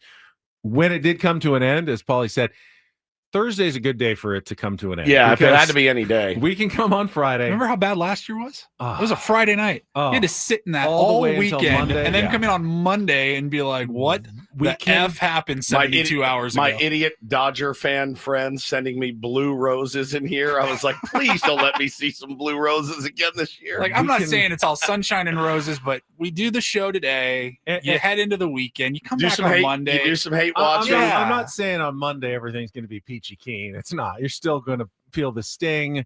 As long as there's baseball being played this month and it doesn't involve the San Diego Padres, every time you turn it on, especially when like the Cubs are playing the Brewers this weekend, Saturday at 11 a.m., it's going to sting. It's going to hurt. But on Monday, it'll feel a little bit better. We'll get back to a little more semblance of normality. We will be able to smile and laugh again by next week. But yeah, you do it on a Tuesday and you got to kind of deal with it all week, or you do it on a Friday and then you have to kind of start the week that way. I'm kind of glad it's a Thursday and now it's Friday and we can just get it all out on a Friday. Head to the weekend. Playing any golf this weekend? I didn't make any plans, of course, because I expected maybe Saturday was going to be built around a viewing party somewhere and we were going to be watching a ton of Padres baseball. So yeah, my calendar's open. If any tier ones want to invite me to play golf at your private very fancy private clubs, definitely. I'm certainly interested. Well, since my 10-year-old nephew is having less of a crash out than old man Woods. Fair, man. Fair. There's something to be said about the resiliency of children. How are your kids? Bo was like, he had football practice, so I saw him after. I'm like, yeah, it sucked. And he's like, yeah, sucked. I mean, he does, he just wants to play baseball and root for his guys. He's not been poisoned yet, right, by the sickness of fandom. He's not, he doesn't like seeing kids in Dodger hats at school, that's for sure, but he's not psychotic yet like all of the rest of us. He just wants to play. Kids. Kids. Yeah. Yeah. Those guys are still his idols, his heroes. Still wants to look like Fernando and Jackson and play like Manny. Like those are still his guys. And they get a lifetime ahead of them. I mean, Yeah, let's not ruin them now at 7. Well, and this is now 57 seasons the Padres have played baseball without winning a World Series title. Yep. And when I was a kid in 1984 and they lost, it was disappointing, but that was only their 16th season in Major League Baseball. Yeah, 16th season. And I was still a young child of 8 or 9. And, you feel like, well, one day I'm going to live a long life and I will see my Padres win the World Series. And they got to 1998 and I was in my early 20s and they played the Yankees and that was disappointing, but I'm still a young man and there's many, many decades ahead for my Padres to win a World Series. I'm going to see it. But when they start the cool news is then you started working and like covering the Padres. That must have been now cool. in your late 40s, or I think of like my dad who's been a Padres fan his entire life. I'm going, guys, better. Are you nervous? Dang, win it before I'm gone here, right? Before my loved ones get a chance to see this, right? Starting to talk like Cubs fans and Red Sox fans and Guardians fans. Well, I'm telling you, if I always think about the Red Sox, 1918, right? And then it can happen. It's not going to happen this year. Certainly the Cubs, long history of losers, just straight up. It didn't losers. get talked about as much because of the Red Sox. There was the length no of their curse, but social media, Paulie. Social media has made the thing a billion. 20 years ago, you walk into work today. Couple of buddies are like, "Oh, this sucks, doesn't it?" Yeah. Texting was around 20 years ago, wasn't it? You pick up the paper, right? The paper, it sucks. You go to social media, and it's just a fire hose of negativity coming at you. It makes it 1,000. Screw our grandparents. Screw everybody that's older, never had to deal with it. It makes it 1,000,000 times worse, right? Like dealing with the Padres' failure, Ben, in 2000, whenever. What, somebody write something nasty about him in the paper? Somebody write a letter to the editor? They might have had one little quip on sports radio about it, on a national show, and then it's over. You have to sit in this and wallow in it and bathe in it. Feels like there could have been a world where social media could have been a giant collective support system for all of us. Could have been. Man, we are all connected in ways that we didn't realize. We're more similar than we are different. Isn't this world a wonderful place where we have this kind of love and support? Like a love fest of social media, but that's not.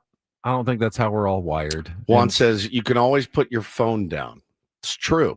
It's true. You don't have to engage necessarily. It's a good lesson for all of us. But we also then feel like we're being judged when we ignore. Correct. Then you feel like you're soft. You're running. What are they saying behind my back? I'm not seeing what they're saying about me. Yeah, it's tough. It's tough. But at some point they'll figure it out. Some point. It won't be today. We have one last pair of tickets to give away. If you'd like to move on to a little basketball in your life this weekend, the Nuggets are taking on the Timberwolves at Pechanga Arena. NBA preseason action this Sunday. Tickets are on sale now at AXS.com. You can win them right now, though. Third caller, 833-288-0973. I don't know if we have any open lines right now, but you can try to get through. 833-288-0973. Paulie will figure it out. He will pick a winner. We'll give away some basketball tickets, and then we will come back. Last thoughts on the Padres playoff exit against the Chicago Cubs from your friends Ben Woods and Paul coming up next year on 97.3 The Fan.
Okay, player, this is all yours. Ah. And this pool on this roof. This is all for you. The all-new Humul Casino Resort, now open.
I'm about as over it as I've ever been. Yeah, it's in the manual. It's in the manual. Sports talk radio. manual. Since when do we follow the manual? I always tried. I'd rather never really let me follow the manual. I'd rather hear you try to fart the Star Spangled Banner. Just try at least for the last 20 minutes. I really would. I don't like the manual. I never have. I worry about people who got up a little bit later and missed our 90. You know what? Minute It's wrap up 2025. Go to Spotify. Go to the downloads. You can go listen. We spent the whole. We did spend a lot of time on it. I am so happy. Correct. I am really thankful that I'm going straight to my therapist after this. No kidding. It timed out that way. That's when my schedule. It's when I go every other week, Friday. But what a great day to go. Great day. You also get Braden's thoughts, Chris's thoughts, Yeah, you got all day. Thoughts, Frank's thoughts. I'm sure Tony will be back on Monday and get his thoughts as well. There will be no end to the thoughts on the end of the Padres season. And I tweeted it last night. I want to reiterate it again for anybody that isn't on Twitter. You're so lucky, number one. But number two, huge shout out to the tier ones, number one. Tier ones were incredible. All been here every morning. And then, of course, all of the people that put so much work into covering this team every year. It's staggering and knocking it out of the park. The broadcast teams, AC, AJ, Dennis Lynn, Annie Halbrun, all these people, we love them. They're great. Not an easy team to cover. Always an exciting team to cover, certainly. But Jesse and Tony will be in today, Adam says. Oh, good. As well. They are back. So Tony Lynn will be Merrill, in today. Yeah. Everybody who contributes to this team. And I do get that. I have a good sense of community with those people because we are all in it together. And, of course, have a good sense of community with the tier ones because we're definitely in it together every single morning. So I appreciate it very much. And I wish that it had gone better. I wish that it had gone better. That's what I'm going to. I was mad, and it's the stages of grief. Yeah. Where does it start? Anger? Ooh. What's the order? Show me the anger. There's anger. I know what they are, but there's bargaining. Stages of There's denial. All right, it starts with denial first. I'm not denying it. Depression. No. Okay. They didn't lose. Acceptance. They didn't lose last night. They didn't lose. Yeah, denial. That never happened. You know what? The umpires, they're going to correct that call. Yeah, and we're going to play on the game from the ninth inning. Guys, we need everybody back to Chicago right now. Put everybody back. They were in denial. That's denial. This is not happening. Okay, denial's over. Yeah, what's next? Anger. Been there. Got to fire the manager, fire the GM, trade all the players. They all suck. All right, now we're mad. Then So probably next week, sometime the bargaining stage will come. You go, if you look at the roster for next year, it doesn't look half bad. Half bad. I think that's the delusion stage. Then when the Dodgers hoist the World Series championship, the depression kicks in, and then fantasy camp is when the acceptance goes. You know what? I'm excited. I like these guys. Yeah. New year, spring training, pitchers and catchers reports. It's just everything. I can get behind this again. Let's do this again. You do it every year. Ramon Laureano's back. He's going to be healthy this year, playing a whole season for the Padres. Going to hit 30 bombs. Tatis, he was coming out of it at the end of last season. He might have another 40 home run season in him. Yep. This might be the best team in the National League next year, Woods. That's crazy. That's crazy. It happens every year, guys, and you're rolling your eyes right now, many of you, but you'll do it too. So a lot of people last night go, that's it. I'm out. You're not. You won't be. You can't stay away. It's a drug. We're addicted. We're always going to be addicted. You can't walk away. You just can't. You got to see it through. You have to see it through till the very bitter end. I didn't spend the first 49 years of my life, 50 really. I'll be complete my 50th year in a month. I didn't spend the first 50 just to give up on in the next 30 or so on these San Diego Padres. I'm riding this out, win or lose, all the way until the end. Just gritting our teeth and white knuckling it the whole way. Yeah, David says, I'm at the anger stage. I'm with you. Still very angry. But yeah, that's this game. It's just this game in a nutshell, man. It just kills you. All right. I've got actually, well, you know what? I'm going to give you a multiple choice option when we come back. I was always pretty good at these. We got multiple choice after our last check of traffic here on 97.3 The Fan. From the 855 Get Ross Traffic Center, protecting San Diego after accidents or injury, here's Kelly Danick. Traffic is sponsored by Staples. Lots of good news on the roads right now. The southbound side of the 163 cleared an accident near the 52, and West 52 accident cleared past Regents Road. Your local Staples has hot deals and super low prices throughout the store on everything for your business. Right now at Staples, save up to $125 off your print order. Exclusions apply. Visit staples.com/print for detail. Ends November 1st. Plus, save even more with the Easy Rewards program at Staples. I'm Kelly Danick with Ben & Wood, San Diego's #1 sports station, 97.3 The Fan. You don't want to rehash Padres, so that's not even one of the choices. No wrong answers here, but you've got 4 multiple choice options for the last 6 minutes of the show. Paulie, I'm going to hate every one of these. I'm going to option number 1. Talk about Thursday night football game and the Rams blowing it in overtime against the 49ers. Pass. Okay, pass. Option number 2. We have a sexy Saturday stink fist I can give you right now with your college football lineup. Pass. Doesn't feel right. Option number 3. We can talk about the other wild card games yesterday and look ahead to the division series matchups and schedule that's been set for tomorrow's game. Maybe. Option number 4. We can spin the topic wheel. Spin the topic wheel. D. While I load up the topic wheel, can I just bring up option number 5? Oh, we got a 5th option. None of the above? We had to change the show around today. We were all Padres. What was with San Diego State football's post yesterday? Saw that. They can't wait till Monday to really talk about it. It was the most bizarre thing. So wait, hold on. What are we talking about? The letter. Okay, so there was 2. I didn't get this. They also have their new iconography that they have revealed, their new Aztec symbols, like of the gods that they're going to be. I didn't get that one, but the letter, like they did the old, hey, if you need to show your boss a letter to get off work for the Aztecs when game your team's on in Friday. the playoffs and it's a 12 o'clock Tuesday start or something, you'll see teams will put out, hey, I got a permission slip. You send this to your boss. Hey, please excuse so-and-so. They've got a big game to watch today. It's you know that bit. You've seen it. The Aztecs did it for today. If anybody needs to get out of work or school, 7:30. The game's at 7:30. You have time to go to work 8 hours, come home, change, go to Snapdragon, tailgate for 2 hours, and then go to the game. You don't need to get off of work to go to the Aztecs game tonight. I mean, unless you got the night shift somewhere on a Friday, but yeah, it's going like, who needs to get off work to go to a 7:30 p.m. college football game? I mean,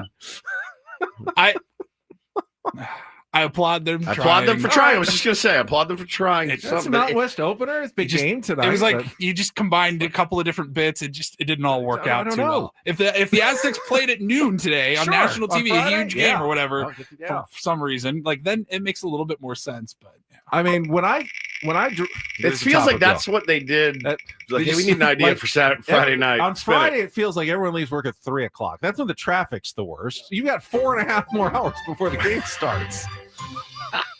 All right, I think we've done this one before organically. I don't want to do it again. Is soup something that you eat or something that you drink? You eat soup. You eat soup. You eat soup. Yeah, you do. There's any good soup is going to have a lot of chunks in it. Yeah. I mean, if a bisque is pretty elite, which has no chunks. Well, I mean, because of the soups that I don't drink a lot of broth. What's the best soup? What's the best soup? I love chicken noodle. Chicken noodle is elite. Yeah, I love. It's about the noodles cheddar. and the chicken. Okay, that's a little smoother, but you still have big pieces of broccoli. Yeah, I love if you're doing it. it right. You're eating it. Yeah. You're not drinking. It's not. I don't make like a cup for me. The only soup that you can really totally like mug broth, or like maybe a tomato soup. And you can dip but if you're not dipping a grilled cheese in your tomato soup, you're doing tomato soup wrong. That's true. So it's always an eat. You eat soup. It's an eat option. I love soup. It's usually too hot for soup. It is. I love a chili. I love a stew. I like to all eat it takes is a couple of clouds and like some October, November. I'm like, ooh, I'm gonna make some chili. My son loves pho. He's always asking me in the summer, can we go to pho? It's like it's 90 outside. I don't want 142 degree soup right now. It's 94 degrees out. It's true. All right, let's see what we get here on the old topic wheel. This is good. If you could go back 20 years, what advice would you give yourself? Oh my God. 30-year-old Ben, 30-year-old Woods, 30, 15-year-old Paul. Put that powder down, player. God. Yeah, get rid of those. Like the way it smelled. Get rid of those cigarettes. Cut out all that crap. Take care of your body better. Go to the gym, once at least. Save some money. My God, save some money. You were perfect. I mean, what? You know what? You know what I'm going to say, and I would tell my 20 years ago self, don't change anything. You're going to really like how your life is turning out. You're going to do what you want to do with guys that you really like doing it with, but stop worrying so much about how it's going to turn out. Yeah. Don't worry so much. You know what? The universe will unfold. Yes. Just take it as it comes and appreciate everything, the good and the bad, the steps that it took you to get there, but just keep going on the path you're going because you're going to be really happy when you get there. Yeah, I mine would be all person, like just clean it up, dude. Clean it up. All right, just clean it up. Just when you hear something about something called Bitcoin, don't buy laugh. it. Don't laugh and buy it as much as you don't roll your eyes and go, "That's the stupidest thing I've ever heard." Just buy it. Trust me. I would tell 15-year-old Paul in 2005. Become a Boston sports fan. You're going to have 25 parades to watch. 25 championship. Move to Boston. Instead of coming here, go to Boston. Yes. Boston Patriots, Red Sox, Celtics. Bruins. Oh, my God. That's a good one, Paulie. Seriously, I would tell myself to travel more. Didn't get to do it and didn't do it much in my 20s. I didn't study abroad. I feel like I like plenty of time to continue to start traveling, young. But like it's super fun when you're 50. Yeah, trying to travel. I had a lot of friends that just had like amazing experiences in overseas or whatever. Can't relate. Yeah, didn't get to do that. You should have traveled to Boston. I should have. That's where you should. That's it. I'm moving in. Paul, you should have gone to BU instead. SDFC. All right. If you could live in any decade, which one would you pick? I did this on the round table kind of last week. Kind of, yeah. I think you have to qualify as an adult, right? I guess you could cater the question however you want. Like, what era would you want to be a kid in? Man, I just said I got to clean it up, but I would have gone back to the 80s and on the Sunset Strip, dude. I feel like no question. Pre-cell phones, pre-social media, but just modern. Just hanging out with David Lee Roth and stuff. Yeah, that's what I would have done. I just wasn't running around watching rap. I've never been cool enough for the 80s. I would have had a blast, dude. Hey, I'm gonna go see Rat tonight. Me and Brett Michaels. I'm gonna have all the time of my all the guys life. on the round table will go. I'd really want to go back to like the 1760s and see the start of the Braden wanted to go to the Wild West. I was like, are you joking? So miserable. Hot, So drunk all miserable. day, riding horses everywhere. It'd be the worst. It'd be the worst. There's no conveniences at all. Nothing. I'm like, what do you eat? Maximum 40 years you're going back. Yeah. Or life is miserable. I think Yeah. even the 70s was kind of shag carpeting. I hated shag carpeting. Give me the 80s, baby. It's itchy. Give me Remember? the I would've 80s. liked Did your parents have shag carpeting in the 70s? I don't remember. I would have liked 5 to 10 years earlier. I think I was born in 90. If I was born in 80 and could be older for the 90s, I think. Yeah, that'd be I good. think It was the good. music should be on because I think our show is over. But Thank God. Have a we'll great be weekend, back Monday everybody. We love you. morning. Have some laughs. We'll look forward what's going to happen, obviously, with this Padres season. Maybe we'll have some big news. Braden will take you next 4 hours coming up. For Paulie, for Woods, I'm Ben. Have a great weekend. Great rest of your Friday from all of us here at 97.3.